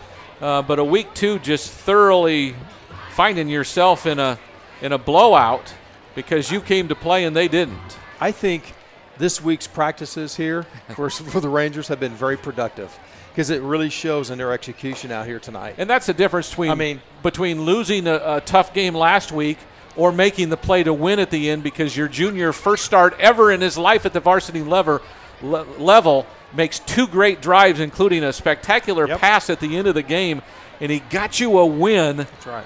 Which allowed the body language, the attitude, and everything about practice this week was probably good, while Coach could still say, we did this, and this wrong. Exactly. We have to get better, but you go into a week with great body language and attitude, and that's why they're so efficient this week. Spot on. You always, even it may be ugly, you still want the W. Well, without a doubt. It does such a big difference in the locker room and your attitude during the practice week.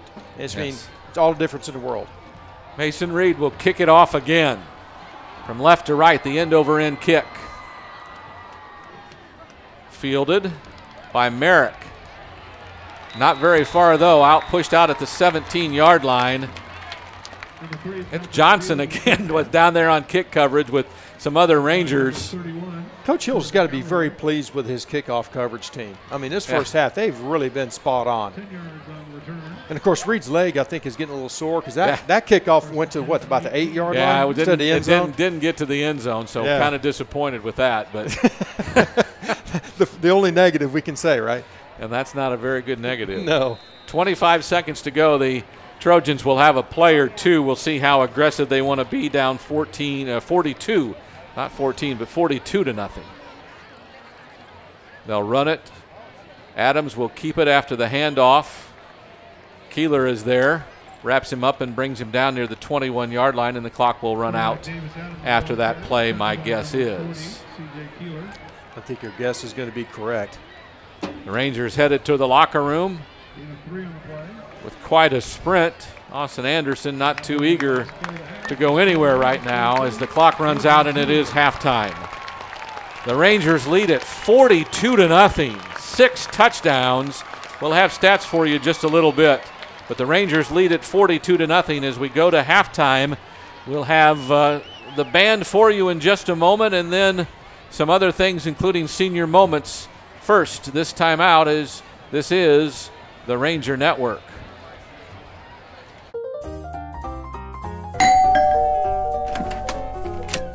Hello, I'm Steve from GVTC, here to install your 1 gig per second internet service. Hey, you're Ranger Senior Trayvon Merrick Woodard.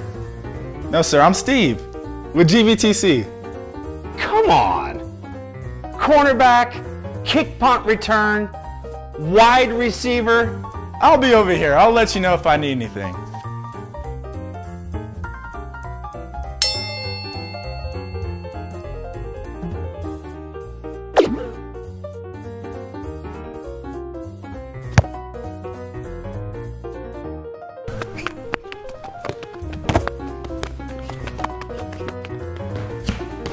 Just came in to set up your Wi-Fi. Thanks, Steve.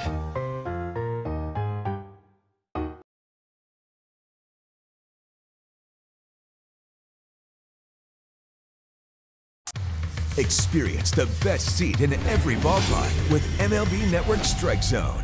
There it goes! Catch baseball's biggest moments from around the league live on one channel. You gotta be kidding me! See the clutch hits. It's a goner! Great grabs. Unbelievable! And walk-off winners. Game winner! All without changing the channel. Let's go home! Bring home MLB Network Strike Zone. Tuesday and Friday nights, commercial-free all season long.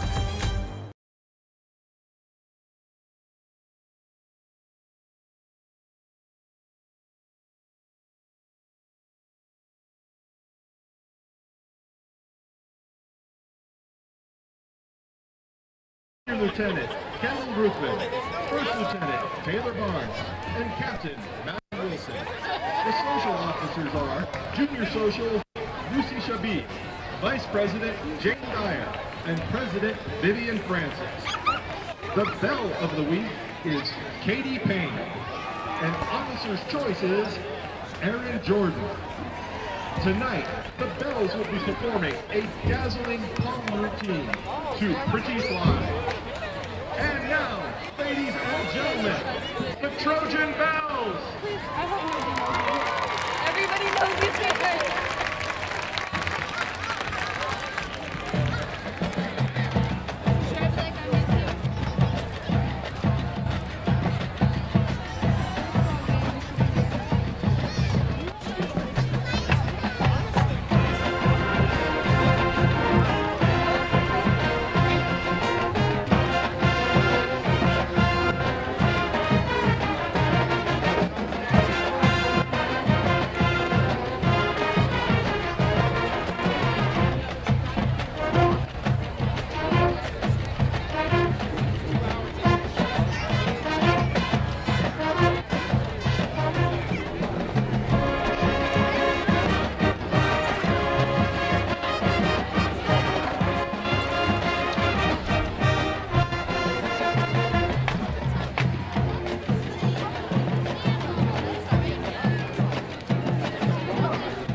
And now to continue your halftime entertainment, please welcome Anderson's oldest and proudest tradition, the pride of Northwest Austin, the 2017 Trojan Marching Band.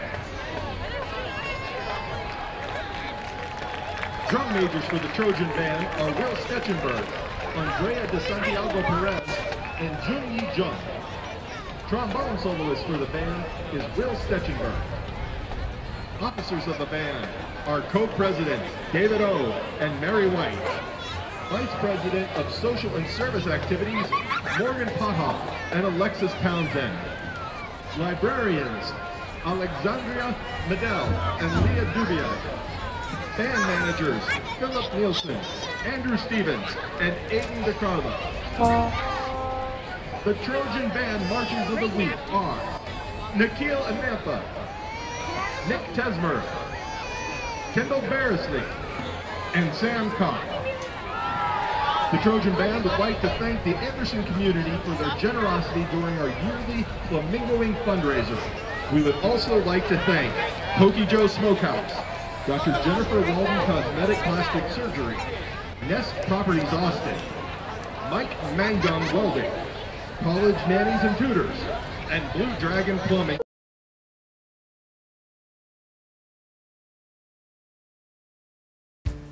I'm Jaime Buenteo, produce buyer for H-E-B. We work hard to find the freshest, best produce available. That's why we work with Texas growers to buy local as much as possible. Over 100 million pounds annually. In fact, we sell more produce than any other store in Texas. Grapefruit, corn, blueberries, and tons more. All grown right here in our beautiful backyard and on their way to your store within 24 hours. This is the local Texas Produce Department at H-E-B. No store does more than my H-E-B. Tom Brady, that's a mic drop. This is football, and this is how it is. Let's just get right to it. Start your game day with Game Day Morning, football's first pregame show every Sunday. Watch NFL Network, GVTC Digital Cable Channel 579. GVTC, just plain smart.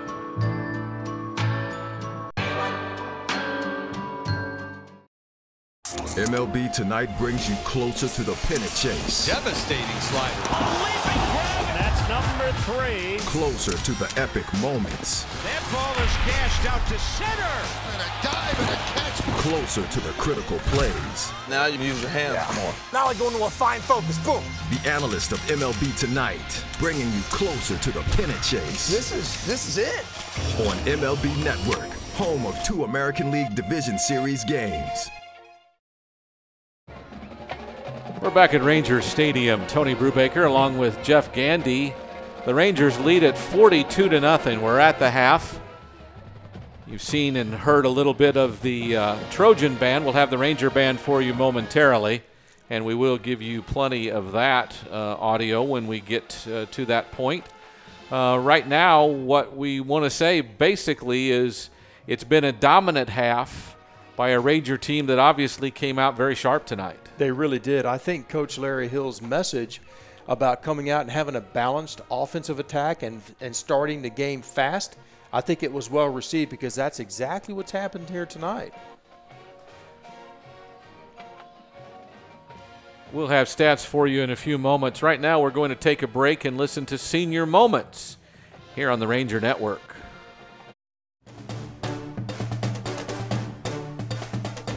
All right, well, it is another season of Inside Rangers Football here from the Rangers Football Studios.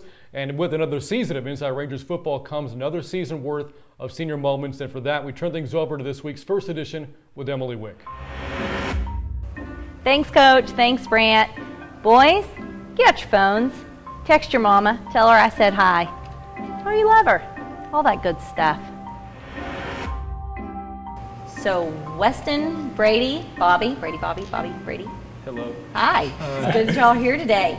So Weston, can you tell me who Mary Poppins was? Or is? No, I can't. I've never seen it, no. You've never seen Mary Poppins? No, and I kind of knew that something like this was going to happen. Brady, Mary Poppins? No, I have no idea. Come on. Please. I got Mary Poppins. Okay, Bobby. Mary Poppins is a Disney character, right? She is. And she's like a nanny. She has an umbrella that floats around. She sure Mary does. Poppins. She can actually kind of fly. Now here's the real kicker. Do you remember like her favorite song? Supercalifragilisticexpialidocious. That is a good one. Do you remember how it goes? I'm pretty sure she says that a lot. She does say that a lot. Do you remember another one? Do you remember the song about spoonful and sugar? No. No, it's just a spoonful of sugar helps the medicine go down. No, y'all have never heard that. It's drawing a blank. Okay, today y'all have a job. Ask your mom to watch Mary Poppins with you. She'll love it. Nostalgia. Wait, Is that one like they're on a farm? No. I don't think they're tooth. I don't think they're on No. Different movie. No, different movie. I'm so lost right now. I'm so lost. Do any of y'all have a favorite song that you like to sing? Please tell me. Yes, boys. Yes, I actually do sing a song. It's in Thank you, Spanish. Bobby. Okay, that's good. What song is it? It's called El Rey. Okay, ready? Get ready. Can I have my background singers too? Do they know how to sing it? Oh, yes. Okay. We Oh. We kind of. Okay, I'm super excited about this. Okay, y'all ready? It's like our group. Just sing it. Should I play the music or should I just sing it? Just sing it. Yo sé bien que estoy afuera, y lo que muera, sé que lloras que llorar. Llorar, llorar, llorar y llorar. That's there we go. That was awesome! That's the best ever. Good job, guys. How'd y'all start doing that? Bobby just showed started it to playing us it a long time ago. A while ago, and then we just. I control the music. Yo sé bien. So usually it's like rap, but every now and then you gotta change it up. Oh, that's great. I'm gonna have to learn that one. Bien que estoy afuera. One more time. Yo sé bien que estoy afuera. afuera. Oh. Okay. Llorar. Llorar y llorar. Llorar. Okay. 2, 1. Llorar y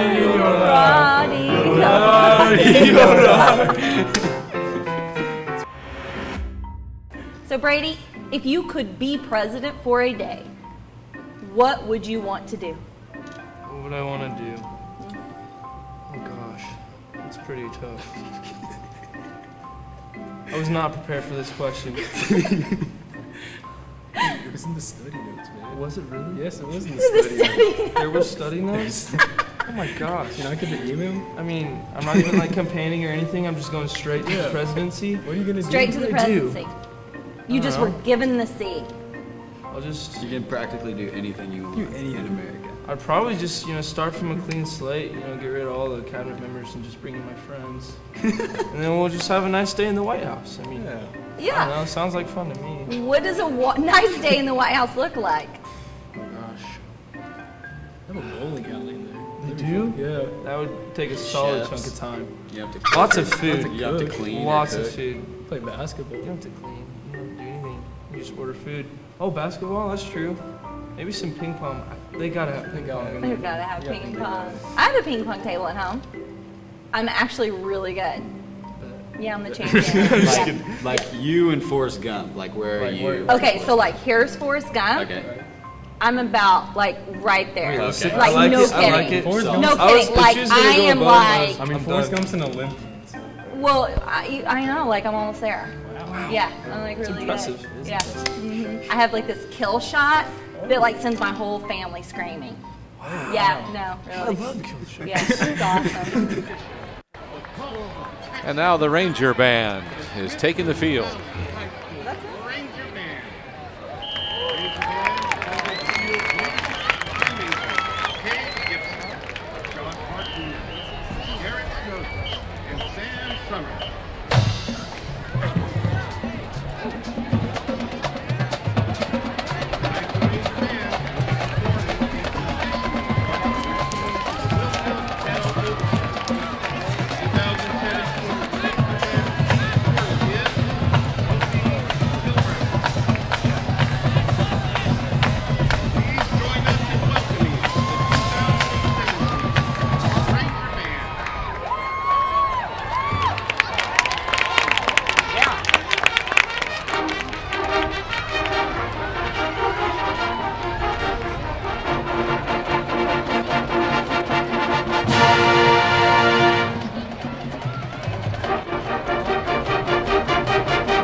Chip joining us. Beautifully with Mullen, Alexi Miller, and Cindy Russell. Ready for it. And now taking center stage, the Smithson Valley Color Guard under the direction of Sam Woodfield. 2017 Color Guard officers are Co-Captain Megan Parker, Carly Goffin. Color Guard member of the week is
Hello, I'm Steve from GVTC, here to install your 1 gig per second internet service. Hey, you're Ranger Senior Trayvon Merrick Woodard. No sir, I'm Steve with GVTC. Come on. Cornerback, kick punt return, wide receiver. I'll be over here. I'll let you know if I need anything.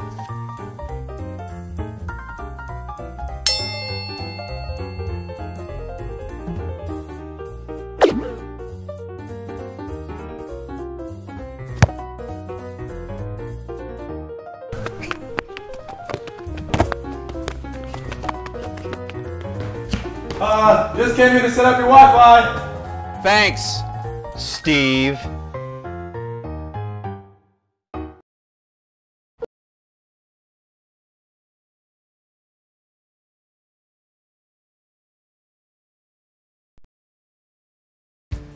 I'm Jaime Buenteo, produce buyer for H-E-B. We work hard to find the freshest, best produce available. That's why we work with Texas growers to buy local as much as possible. Over 100 million pounds annually. In fact, we sell more produce than any other store in Texas. Grapefruit, corn, blueberries, and tons more.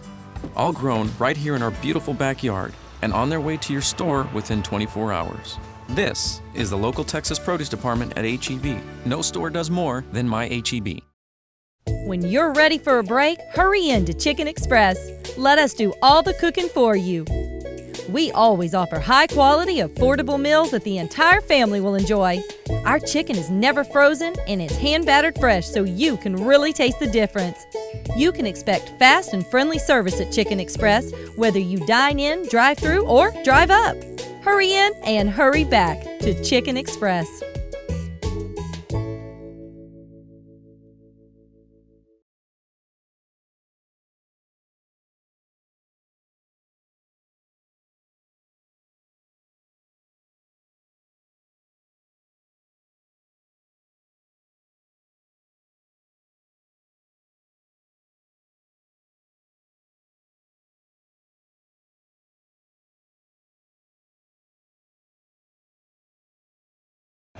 And we're back to Ranger Stadium. Just going to try to look at some stats for you.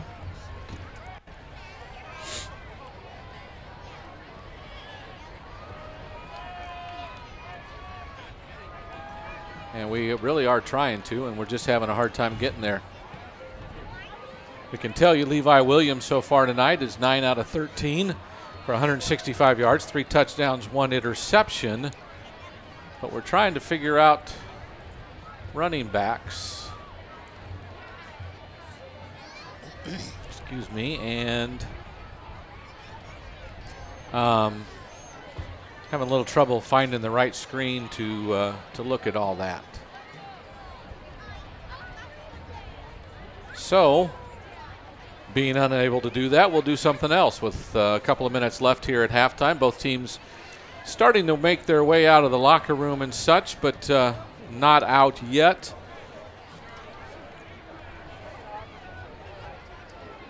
Team stats, Smithson Valley with 140 yards rushing, 168 yards passing, 308 total yards. On the other side, the Trojans with a -5 total yards, with a negative to go with a positive, and they're not doing real well offensively. Davis Adams, 5 of 10 passing the ball, 38 yards, 2 interceptions. Their running backs total is a negative, and that's leading to why their total offensive yards are not in the positive side. But in any event, it is 42-0, Smithson Valley on top of Austin Anderson, and we are at the half here at Ranger Stadium. Let me tell you what's coming up after this week. The Rangers are back home next week to host Round Rock. As you remember, last year we went up to Austin Anderson and followed that with a trip to Round Rock. This year the 2 Austin area teams come down to Ranger Stadium, and Round Rock, who defeated Smithson Valley a year ago, will come back, and we'll see what happens here next week. And then back into district after that. Steele on the road, East Central at home, the off week. And then Wagner on the road, Clemens at home, Canyon on the road at Judson, and close the season week 11 here at home against New Braunfels.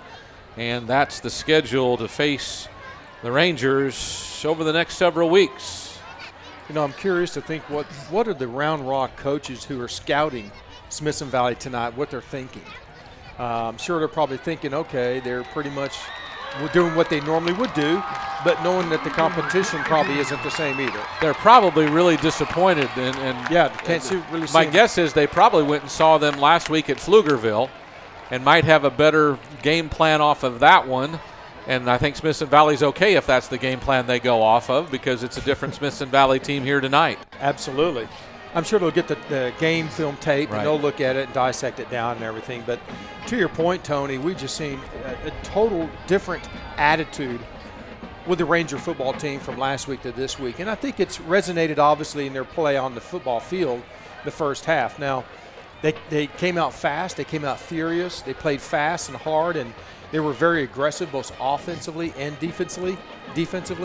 And I think the scores just got lopsided real quick. And then Anderson didn't know what to do. Their game plan doesn't adjust to something like that. Yeah, I can't imagine after last year and then, you know, last week and you know, as a coaching staff, because I've been involved in athletics all my life, you don't like even thinking of things like this, but it's like their coaching staff almost, I won't say they were poorly prepared, but they weren't prepared for this Smithson Valley team on what they told the kids to expect or what they thought the kids could do, because you tell your kids, here's what we're going to try to do, and right. I haven't seen that. No, I haven't seen it at all. In fact, maybe they want to change the schedule next year, not have Smithson Valley as an out-of-conference team play. Well, it's certainly possible, because you know, you play teams generally in 2-year chunks, and yep. a couple of years ago we were playing Odessa area teams in the non-district, and then we switched to Austin, a little bit closer. Odessa Permian? Wow. How were those games? I wasn't on the network at that point, so okay. Before I got here. Go to Mojo Country. I would have liked to have seen that. Brant, who's in Colorado at this point, could probably tell you a lot more. Yes. In any event, we're about ready to start the second half, and this is going to be full of a bunch of Ranger players whose numbers we're going to have to look up, is my guess. I think Coach Hill told the younger kids, the second and third deep, hey, get yourself mentally and physically prepared because you're going in the second half. Yes. Great opportunity for them to come out and get some game time experience. It's about time for a kickoff by the Trojans.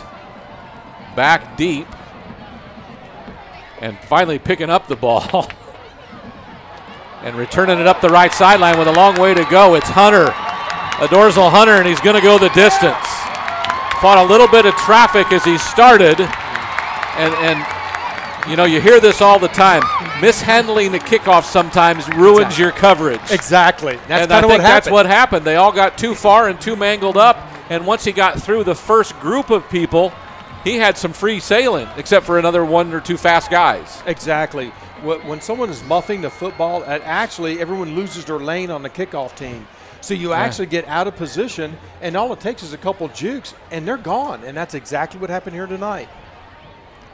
Mason Reed's on for the extra point, but the Rangers don't have enough players on the field to go with him. And finally, here comes an offensive lineman, Logan Smith, who thought, wait a second, we're supposed to be on offense down here on this end of the field. What are we doing down here? It's 48-0 on the kickoff return. Officially, it has to be about 95 or 96 yards because that's finally where he picked up the ball, I believe. And Larry Hill has to call a timeout on the extra point. He's not going to like this.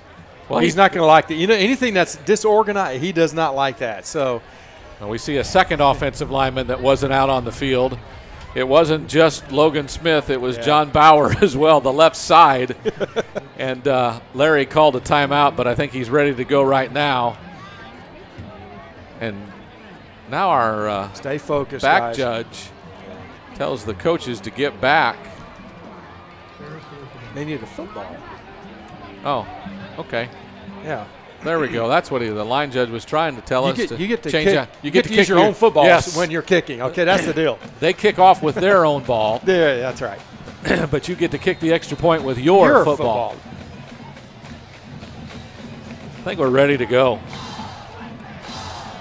By the way, the deep snapper is John Beck, and the holder looks like to be Jeremiah Gilliam.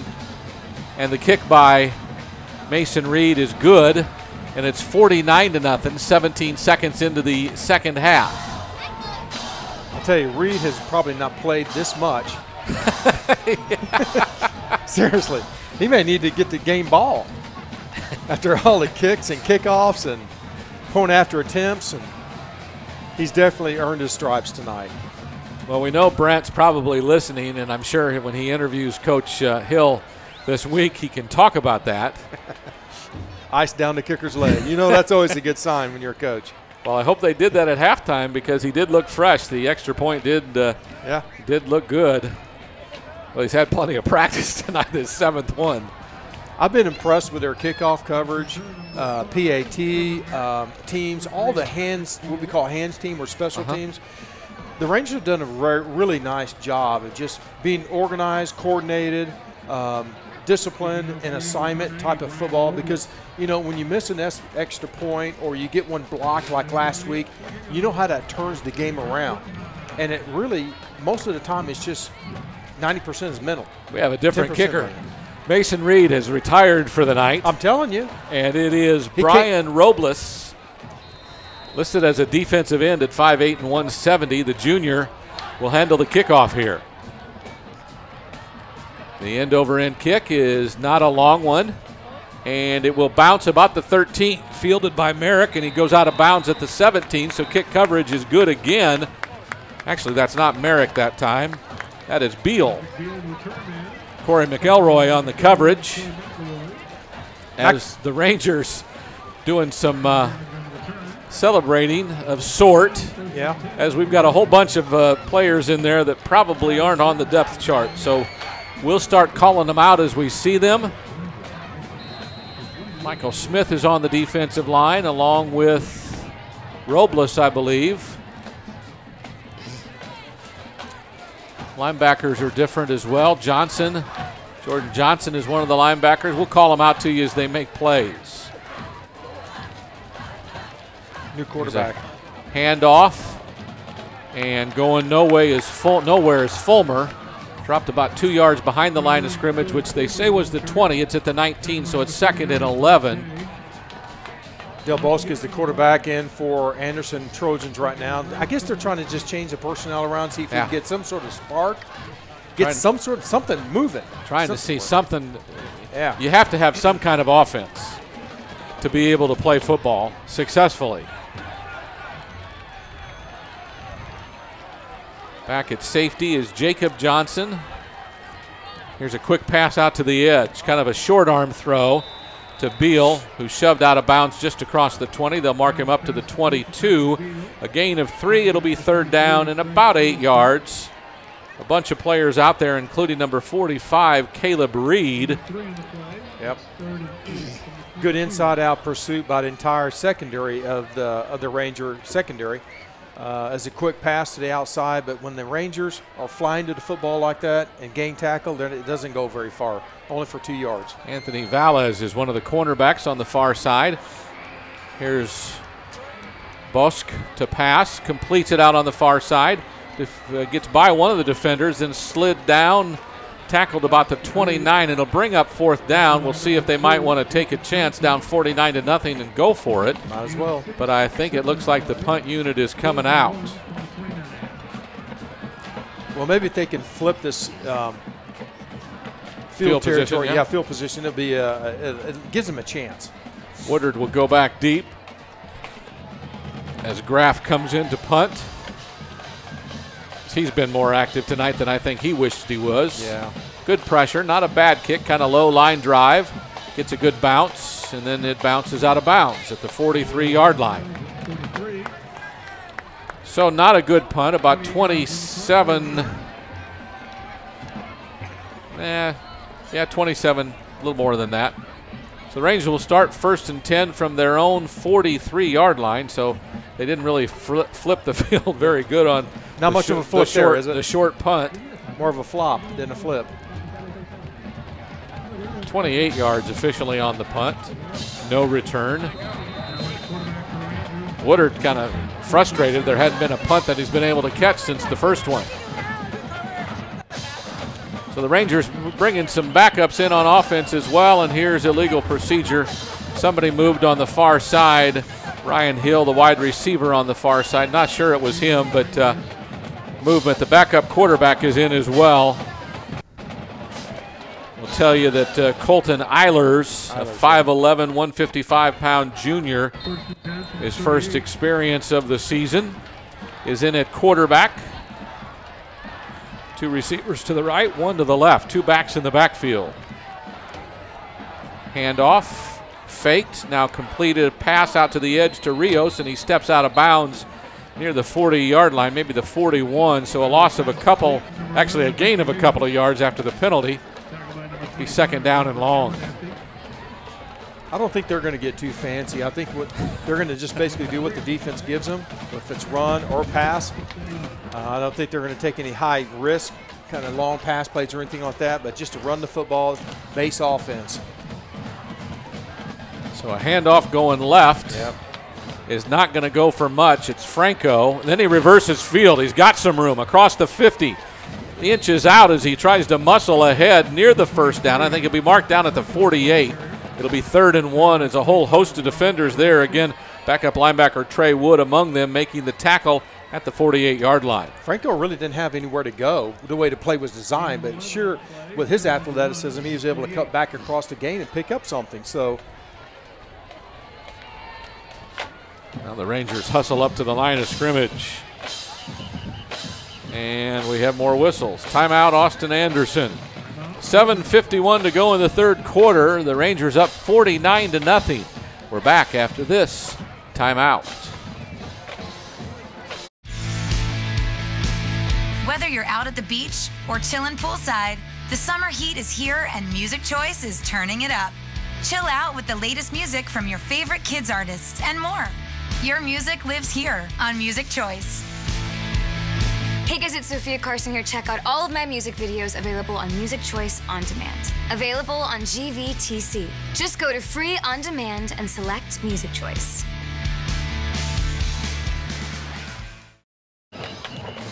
Back to Rangers Stadium where it's 49-0. Smithson Valley on top of the Austin Anderson Trojans.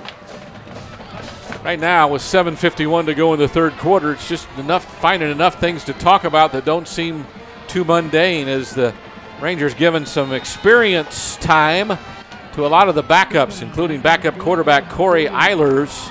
It's game 2, so how long has he been a backup really, Tony? You know, he's in there with 3 backs to the right. They look to the sideline for the play adjustment.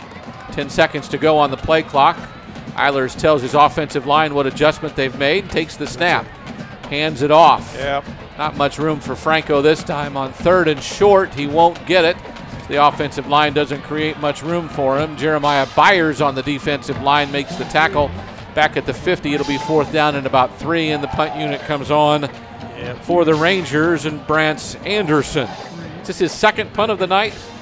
Seems to me that would be what I would guess.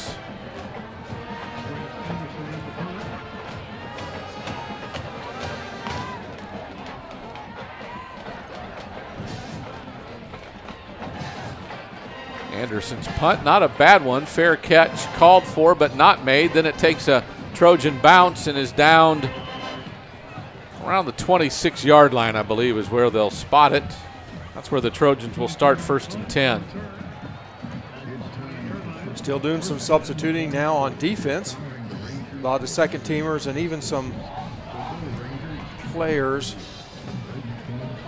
There's many of the same ones that were just out there. Just we didn't get to all of them. No, we didn't, I guess. I'm looking at the chart, and they're not even on the chart. No, they're not. As the officials change the football out for the Trojans, they'll start 1st and 10 from their own 28-yard line. Receiver to either side. And a quick pass out to the edge, completed but down. Is the wide receiver, I think that's Merrick. Mitchell.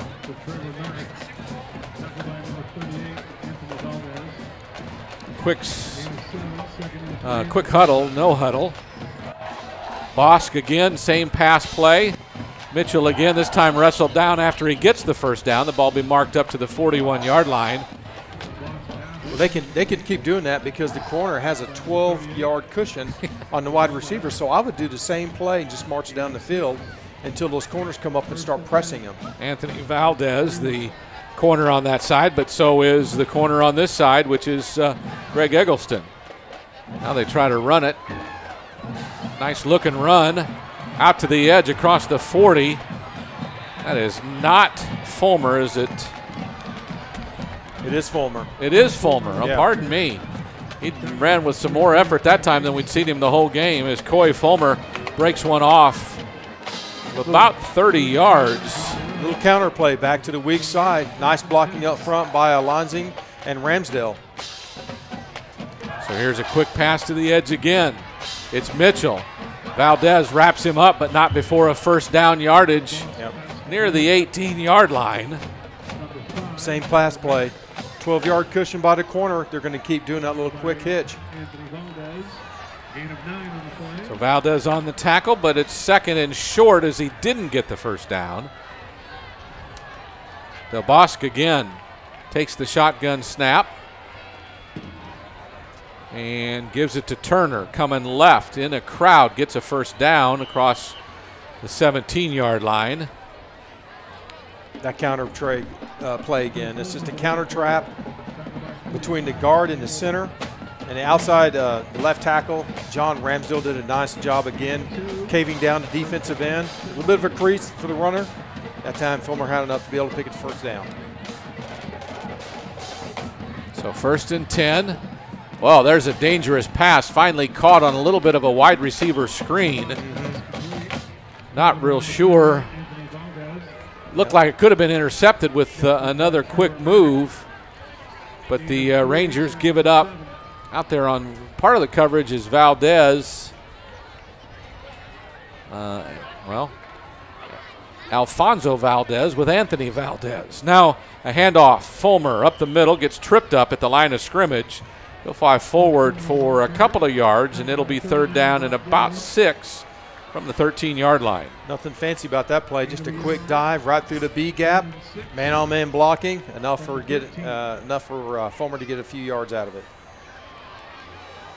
So 2 receivers right, snap a little high, bobbled. Now he'll give it to Turner, and the defensive pressure is there, but he breaks some tackles. Now gets loose, finally wrestled down at the 10, where it'll be 4th down and about 2, maybe 3 yards. We'll see what the Trojans want to do, probably go for it. Man, I thought that the quarterback, Del Bosque, was going to be able to miss that snap because it was hot, coming up high and hot. But he made something out of it. Michael Smith among those in on the tackle for the Rangers on that one. The ball's just outside the 10, so it's 4th down and about 3. We've got a receiver either way. Slot back left. Back is offset of the quarterback, Del Bosque. He takes the snap, bobbles it. It's on the ground, and the 4th down will go over on downs, as they don't even give themselves a chance to run a play on a 4th down. The bobbled snap turns it over. Yep.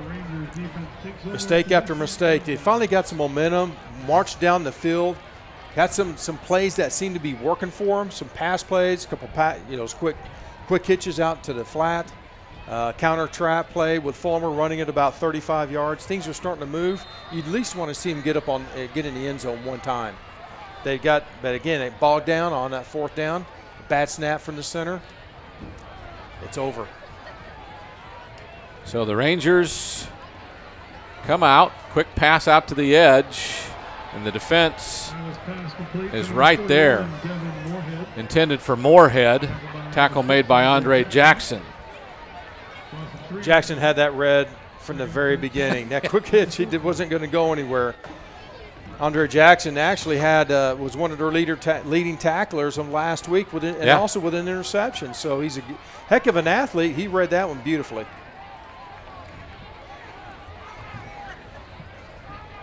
So again, Eilers this time hands it off.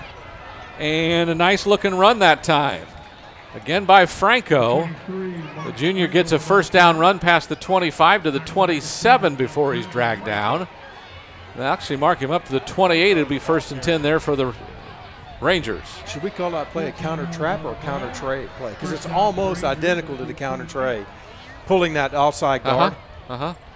You call it's a good-looking play. You call it whatever you want. I'm just going to tell them who runs the ball. You just call it whatever you Well executed, I will say. Yes. So an all backup offensive line. High snap. Gets Franco out to the edge again, where they'll pile him up and push him down near the 35. So a gain of almost 7, maybe 6 to the 34. It'll be 2nd at about 4. We've seen a lot of high snaps today by both teams. I don't know what's going on, but again, Eilers did a nice job of grabbing it from up above his helmet to be able to get it into the belly of the running back to even have the play. Have a chance of working. I mean, that's good athleticism. Eilers sends 2 receivers to the left. A 3 set of backs. Here comes Franco. Gets some nice blocks. Tries to squirt outside, but is that Jackson that ends up running him down and tries to get the ball loose, does Jackson, but Franco goes down finally. And somehow he'll be I thought his forward progress was further ahead than that, but they'll mark him at the 32. I really thought his forward progress was up at the 35, and they dragged him back, but don't know what happened. Maybe the ball came loose. I don't know. I don't know who got penetration behind the line of scrimmage defensively. That's what really messed up that play, where Franco had to bounce back out, and Jackson was out there sitting there making the play. So 3rd and about 5 from the 32-yard line. Eilers looks to the sideline. Play clock near 10. They make some adjustments. Looks like Moorhead moves to the other side. Eilers with the play clock needs to snap it. Finally does. Straight, short drop back. Throws it across the middle. Could have been picked off, but dropped. Rattle was there. John Mark Rattle was there to knock it down, and it's 4th down. Yeah, not a good decision that time by the quarterback Eilers. He shouldn't be throwing it into that type of. I mean, you had 3 defenders right there around the receiver. Just don't need to try to force that in. So Brace Anderson back into punt with 29 seconds to go here in the 3rd quarter. Good snap. Low kick. Almost looks like it's into the wind, although I don't see a whole lot of wind out here. It is fielded, and a nice run back is made. Jackson on the return. Finally brought down by several defenders, including, I think can't tell if that's Spencer or Beck. 48, or it's 46, Dane Spencer on punt coverage. So the defensive unit is back out as the Trojan offense with Scott Del Bosque, the junior, into play quarterback. 2 receivers left, 1 to the right. In motion is Mitchell to the right. Del Bosque takes the snap, gives it to Fulmer. Caught in the backfield, gets out of the tackle, now gets loose, but then gets help, and he's brought down anyway. Got in there first was Caleb Reed. He held on to him for a while, but then Fulmer got loose, and then help came in from Austin Duncan, and that's where Fulmer went down with a loss of about 4 or 5 yards. That's what happens when you get really good defensive penetration in the backfield. It really messes up the timing of the play, and that's what happened that last time when Reed was able to get back there so quickly. It just really disruntled the whole timing of the play. So the 3rd quarter comes to an end. Means the second half is half over. We'll be back after this timeout. The Rangers lead at 49-0 on the Ranger Network. When you're ready for a break, hurry in to Chicken Express. Let us do all the cooking for you. We always offer high-quality, affordable meals that the entire family will enjoy. Our chicken is never frozen and it's hand-battered fresh, so you can really taste the difference. You can expect fast and friendly service at Chicken Express, whether you dine in, drive through, or drive up. Hurry in and hurry back to Chicken Express.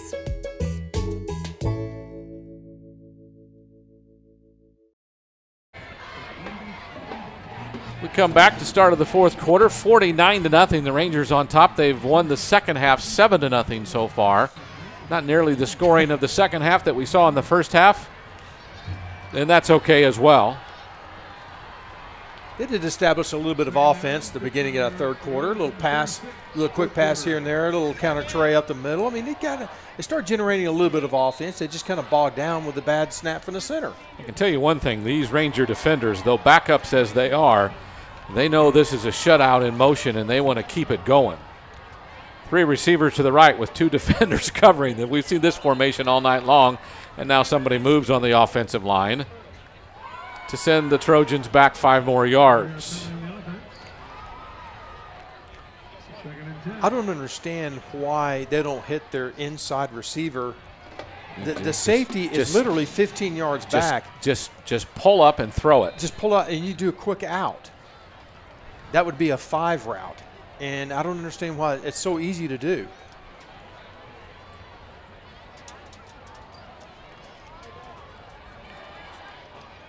Here's a throw over the top and not very close to anyone. Looks like Beal was the intended receiver. You know, Weston Mays on coverage. You know, when I look at the Anderson Trojan roster on offense, you've got some wide receivers with some height. And it's like they haven't really tried to exploit that against a very much shorter secondary at Smithson Valley. I don't understand that. Particularly with Mitchell, he's 6'4". You know, why would you not be going to him all the time? He's got a 12-yard cushion on the defender. Why would you not go to him? Now the closest man to the slot receiver on the right. And there he goes across the field, Mitchell. But they throw it to the outside, and it's a completed pass. Is that Merrick or Tackled by number 86, Weston Mays. was it Beal? Weston Mays. Weston Mays had the tackle, but who caught it? Oh, it's Beal. It was a Beal? Yeah. Okay, thank you. Sorry. 4th and 12. It's really hard to see those numbers when they're on the other side of the field. Well, my whole point was I saw Mitchell in the slot under here, uncovered, and he ran across the field. Started field. across the middle of the field, and no one picked him up. No one went with him. What did I just say? Why don't you give him the football? Here's a punt. It is Graff. The end-over-end kick gets a Trojan bounce and will go out of bounds at the 23-yard line. 38 yards on the punt. 38 yards on the punt. You know Coach Hill's got to like this kind of game. Oh, yes. I mean, second game of the year, and you're already playing your backups in the second half. This is outstanding. This is almost like a scrimmage or practice type of scenario for him with all the fans here cheering him on. I mean, it's really a good situation. Well, you get to keep 22 sets of parents really happy that their boys got to play tonight, and that's part of coaching. Well, your starting 22 are on the bench being able to keep rested. No doubt about it. Next week will be much different. Here's a quick handoff. It is, nice run. Again, a nice run by Franco. First down yardage across the 35. Finally dragged down at the 37-yard line. Well, he's not very big. Franco's not very big, but he sure does run with a lot of determination. And he runs like he's bigger than he's 5'9". Here's the point I need to make, too. We have a different quarterback in there. 25, Diego Cervantes, starting tight end, or fullback, starting fullback. He's playing quarterback. He'll hand it off coming this way. It's Franco, has room on the edge. Comes up to the defensive back, which is Peyton Zachary, and he'll run him out of bounds, but not until first down. Well, no, they don't. No, a little bit short at the 46-yard line. So it'll be second and 1. So is Cervantes, is he even listed as a quarterback? Well, he's taking snaps, so I guess he has to be. No, he's not listed on the roster. So, okay. But he's doing. I was thinking Eilers, is he hurt or something? I don't know. Up the middle. Nice looking run by Leo Garcia. Down. Ball came loose, but the ball was already downed by contact, and it's a first down yardage for Garcia. You know, I wish we could have everybody who's in the game on the front line right now, their names and numbers, because they're doing a really good job. It's a whole fresh new offensive line. Lathan Falstich, Merrick Everett, probably Mason Fisher, Jesse Clifton, and Alex Schaefer would be the guys if that was the true backups. Here is Eilers is back at quarterback, and he's got a wide receiver reverse. Nice job by Chris Rivera as he'll get first down yardage inside the 40 at the 36-yard line. He'll get pushed out of bounds. Rangers have another first down. I think that's been kind of a signature play for the Smithson Valley all throughout the history. They like giving those wide sweeps to speedy, small receivers. I've seen it every year. It's like almost like a signature play. Yeah, Josh Dillon ran it really well last year for the Rangers. So again, Eilers back at quarterback, sends two receivers to the left. Has a trio of backs beside him. Fakes a handoff, throws it wide. A completed pass is made to Hilston. He'll scramble and get forced out of bounds across the 35-yard line. A gain of 4 yards. It's second down and 6. Michael Hilston with the catch. Right now, you know, the Rangers can basically do whatever they want on offense. The defense is totally confused. They really don't know. They're just playing the base defense because they don't know what to do. Most of their starters are still out there on defense, though, is what we see. Eilers hands it off. Franco bounces it outside. He's got some room across the 25, across the 20, the 15. Dragged down inside the 15-yard line. Another Ranger first down. Lost containment on the edge by the defensive end. That's why when Franco bounced out, there was no one there. That somebody has got responsibility of what we call force on the outside. Yeah. And you got to force it back in. Well, that person sucked into the middle of the formation. It was wide open for Franco. We've talked about this much of the game, but it's really unique. You don't see this happen very often. Even with good blocking teams, there's usually enough football knowledge to have someone out there. Yeah. Eilers hands it off. Franco up the middle. Nice job by a defensive lineman that time to really bother him and bring him down at about the 12. So a gain of 2.5 yards. Vasquez. Michael Gordon on the tackle, senior defensive tackle. Had 3 tackles last week. It was the second time we've called his name tonight. You know, one person on the defensive unit for Anderson that we haven't mentioned a lot is Jeremiah Byers. He was actually all district last year, and I think the Smithson Valley's just done a nice job of really keeping him out of the mix of the play. Motion again. They give it to the receiver again. It's Rivera, and he's got another first down inside the 5 before I think he's brought down. It'll be first of goal for the Rangers, first and goal. We used to call that a jet sweep with the wide receiver, and it makes sense because you get someone with that kind of speed in motion coming across and getting the ball almost in full sprint. That's why it's called a jet sweep.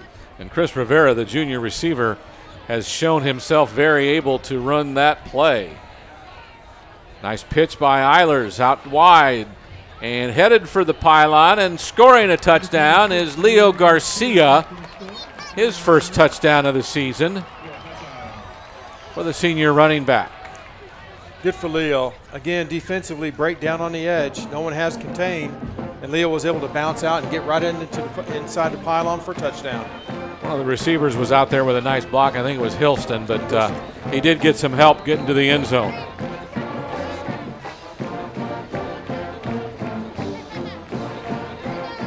So on for the extra point is the backup kicker, Brian Robles. Kick is up, and it is good. So the Rangers perfect on the night, 56-0. How many touchdowns is that? I didn't major in math, let me tell you. 8. It's too many for a kicker. You got to bring out your substitute What's teacher. 8 times 7? Come on. 56. Okay, there you go. Just giving you a hard time. So 56-0 with 5:10 to go in the game. The Rangers eat up a lot of clock on that drive. Nice time-consuming drive. Total offense now around 414 yards. Yep. And 56 yards of positive offense for the Trojans. So we're in the fourth quarter and 414 yards. That's a big contrast from last week. You know? It is. There was a total of 200 and around 50 yards maybe. I know I don't have the exact number, but I was thinking right around 300. 300. Yeah. Robles will come out for the extra point. And if you haven't been to a game this year, and this is the home opener, so if you're not here today, you haven't been here this year. The band is now right in front of us at the 35-yard, the section that goes from the 25-yard line basically to the 45-yard line. Whatever section this is, that's where the band is, right in front of us. So I've got a whole line of tubas right there yes. in front of me. And we're trying to look at the field, and when the tuba players start turning, you know, twisting back and forth, if something happened, it kind of distracts you. Yeah, if something happened on this sideline, we'd miss it. We would miss it. We'd be mad at the band, wouldn't we? No. No. All right. The crowd is up. Guns are up. 56-0. 5 minutes to go in the game. I don't know what's holding us up. I tell you, it's not TV. I was about to say TV timeout. I don't know if their coach is talking to a couple of players. It's like somebody's waiting for something out there, and I'm not real sure what it is. Whether they have issues on the far side or what it might be.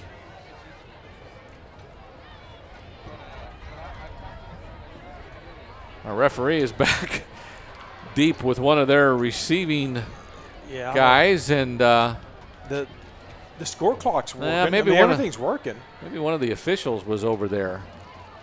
Now he comes back to the sideline, and we give the word to Robles that he can kick the ball. Our referee blows his whistle and starts the play clock, which isn't moving.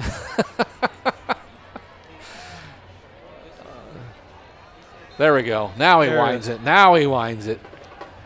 And the kickoff coverage team gets into their lanes. Brian Robles, 5'8", 170 pound, listed as a defensive end, and a backup kicker will put a toe to it. The end-over-end kick angles towards the far sideline. Coming this way, being chased, is Beal. And for the how many time tonight they haven't got the ball past the 20 on kick returns? Well, how many touchdowns is it? It's 8 so far. Okay, what's 8 times 7? Plus a 9th one to start the game. That's right. So for 9 times, I don't have that. The short one over here. The short one over here in the third quarter. Well, did he get out? Did he get farther that bounced on the ground? And he might. At the one time they got past the 20. So they're at the 15, 1st and 10. Rangers have a bunch of guys. We have a new cornerback, 2 new cornerbacks on every series. This one's Christian Romano, and I can't quite see that number over there. Here's a run. Is this the quarterback? Gets up to about the 24. Call it 2nd and short. Boy, Jacob Cox, number 91, had a great chance of getting a tackle in the backfield. Just got, kind of slipped him, but he had a great shot at it. So gain of 9, 2nd and 1. We'll go under 4 minutes to play. And off to Fulmer, coming this way on a little counter play.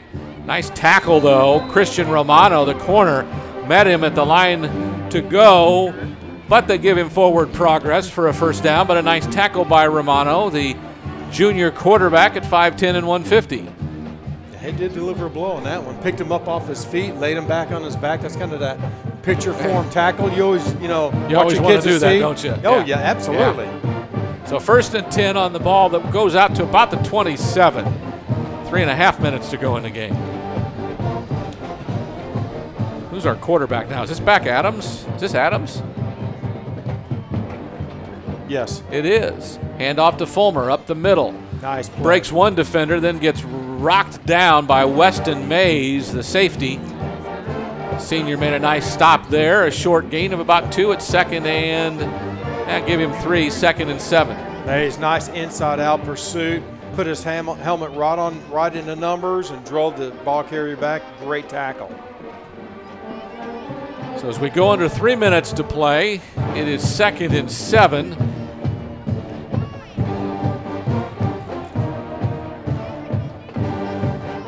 Receiver either way. Tight end on the left, slot back on the right. Here's a little counter play again, and the defensive line just collapses everything.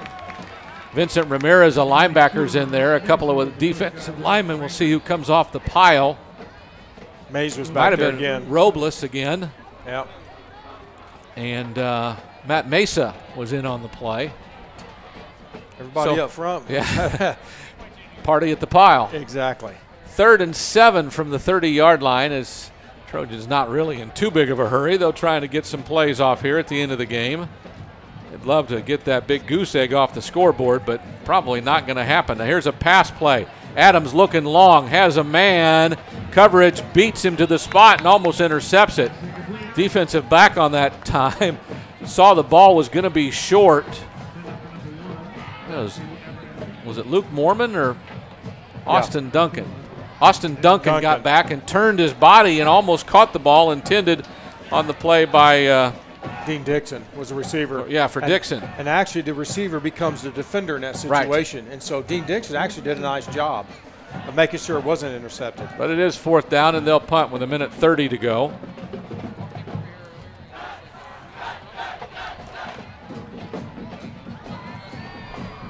Graff, short kick again.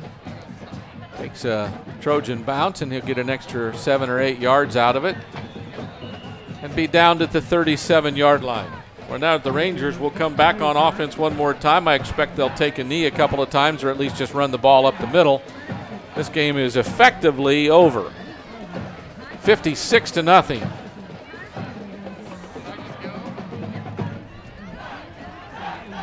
What do you think Hill will do? Run a couple of just plays, basic dive plays, or take a knee, or what? You've covered, Smithson Valley for a lot of years. Typically in this situation, let the kids play. Let them play. Yeah. I'd be surprised if he took a knee. Yeah. Got a back either side of him. It's Eilers. Yep. Man in motion. He'll give it to another running back who hasn't carried the ball yet tonight, and that's Dane Spencer. At least I don't think he's carried it, and has almost first down yardage out across the 45. Right there near the stick. They'll say it's just short, though. It'll be second and a short half a yard as we go under a minute to play. Great to get some of these other kids into action. Everybody looking to the sideline for the play discernment. Everybody wants one more play. Eilers. Play clock still at 20. Takes the snap. Hands it off. That's Spencer again, isn't it? Straight up the middle. It is. And he'll get first down yardage. As I believe the clock has to stop to move the chains. The referee winds it, so we'll have to run one more play. Yep. So a gain of 3, they say. First down.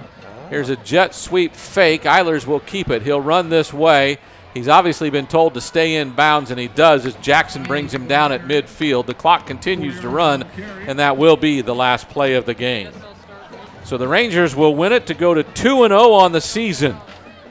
2-0 with Round Rock coming in here next week. The Trojans fall to 0-2 on the season.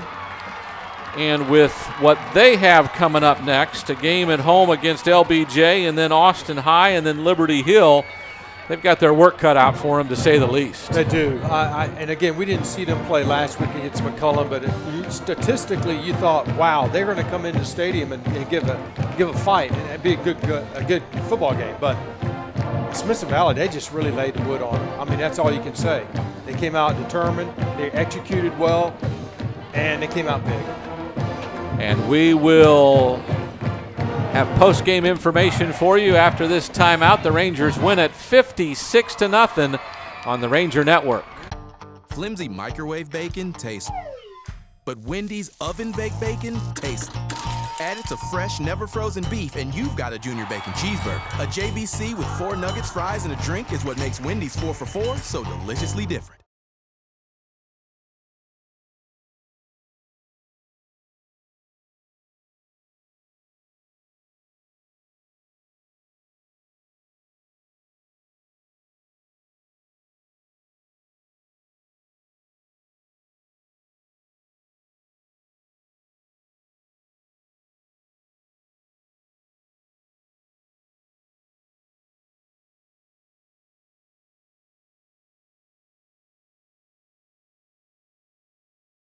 MLB Tonight brings you closer to the pennant chase. Devastating slider.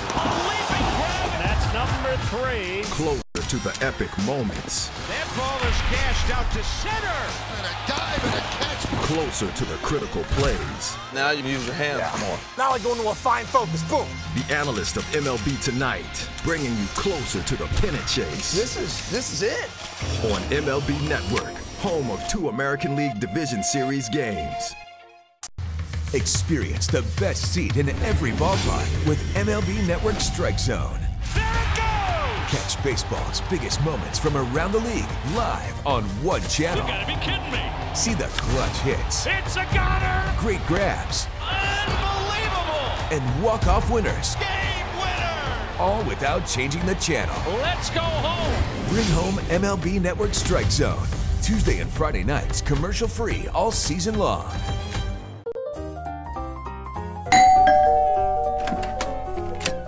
Hello, I'm Steve from GVTC, here to install your 1 gig per second internet service. Hey, you're Ranger Senior Trayvon Merrick Woodard. No, sir, I'm Steve with GVTC. Come on. Cornerback, kick punt return, wide receiver. I'll be over here. I'll let you know if I need anything.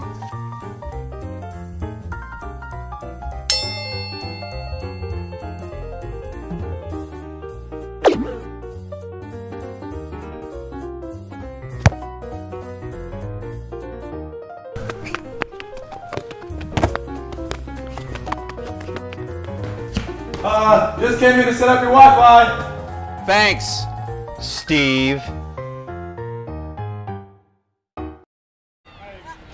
Back to Rangers Stadium, where the Rangers defeat Austin Anderson by the score of 56-0. It was 42-0 at the half, and then the Rangers went to their bench in the second half, and a lot of guys got a lot of plays tonight, and that's really good to see in week 2, as you mentioned, Jeff. So we've played 2 weeks of football, and the starters for Smithson Valley have really only played a game and a half, and that's good going into a dogfight next week against Round Rock. Oh, I don't think you could have dialed up a better game for Smithson Valley than what happened tonight. Now, it's at the unfortunate situation for Austin Anderson, but you know what? When you talk about your team and the components within a team, and you need to get yourself almost with momentum going into, I was going to say conference games, but district games. That's what you try to do, is build up to that point. And this has been a good game to rest some of your starters the second half, make sure no one gets bunged up, although we did have one injury, it looked like, in the first half to Justin Bristol, the starting center. Hopefully he's going to be all right. But other than that, you've got to be pleased. You worked on your special teams. Your offense looked like they were executing and clicking on all cylinders, and your defense looked a lot better. Filling gaps, gang tackling, trying to create a turnover, and they did get a couple picks, a pick six. So all in all, I mean, Coach Hill should feel pretty good about it. The Rangers run for about 153 yards. They pass for 274, 427 unofficially the total.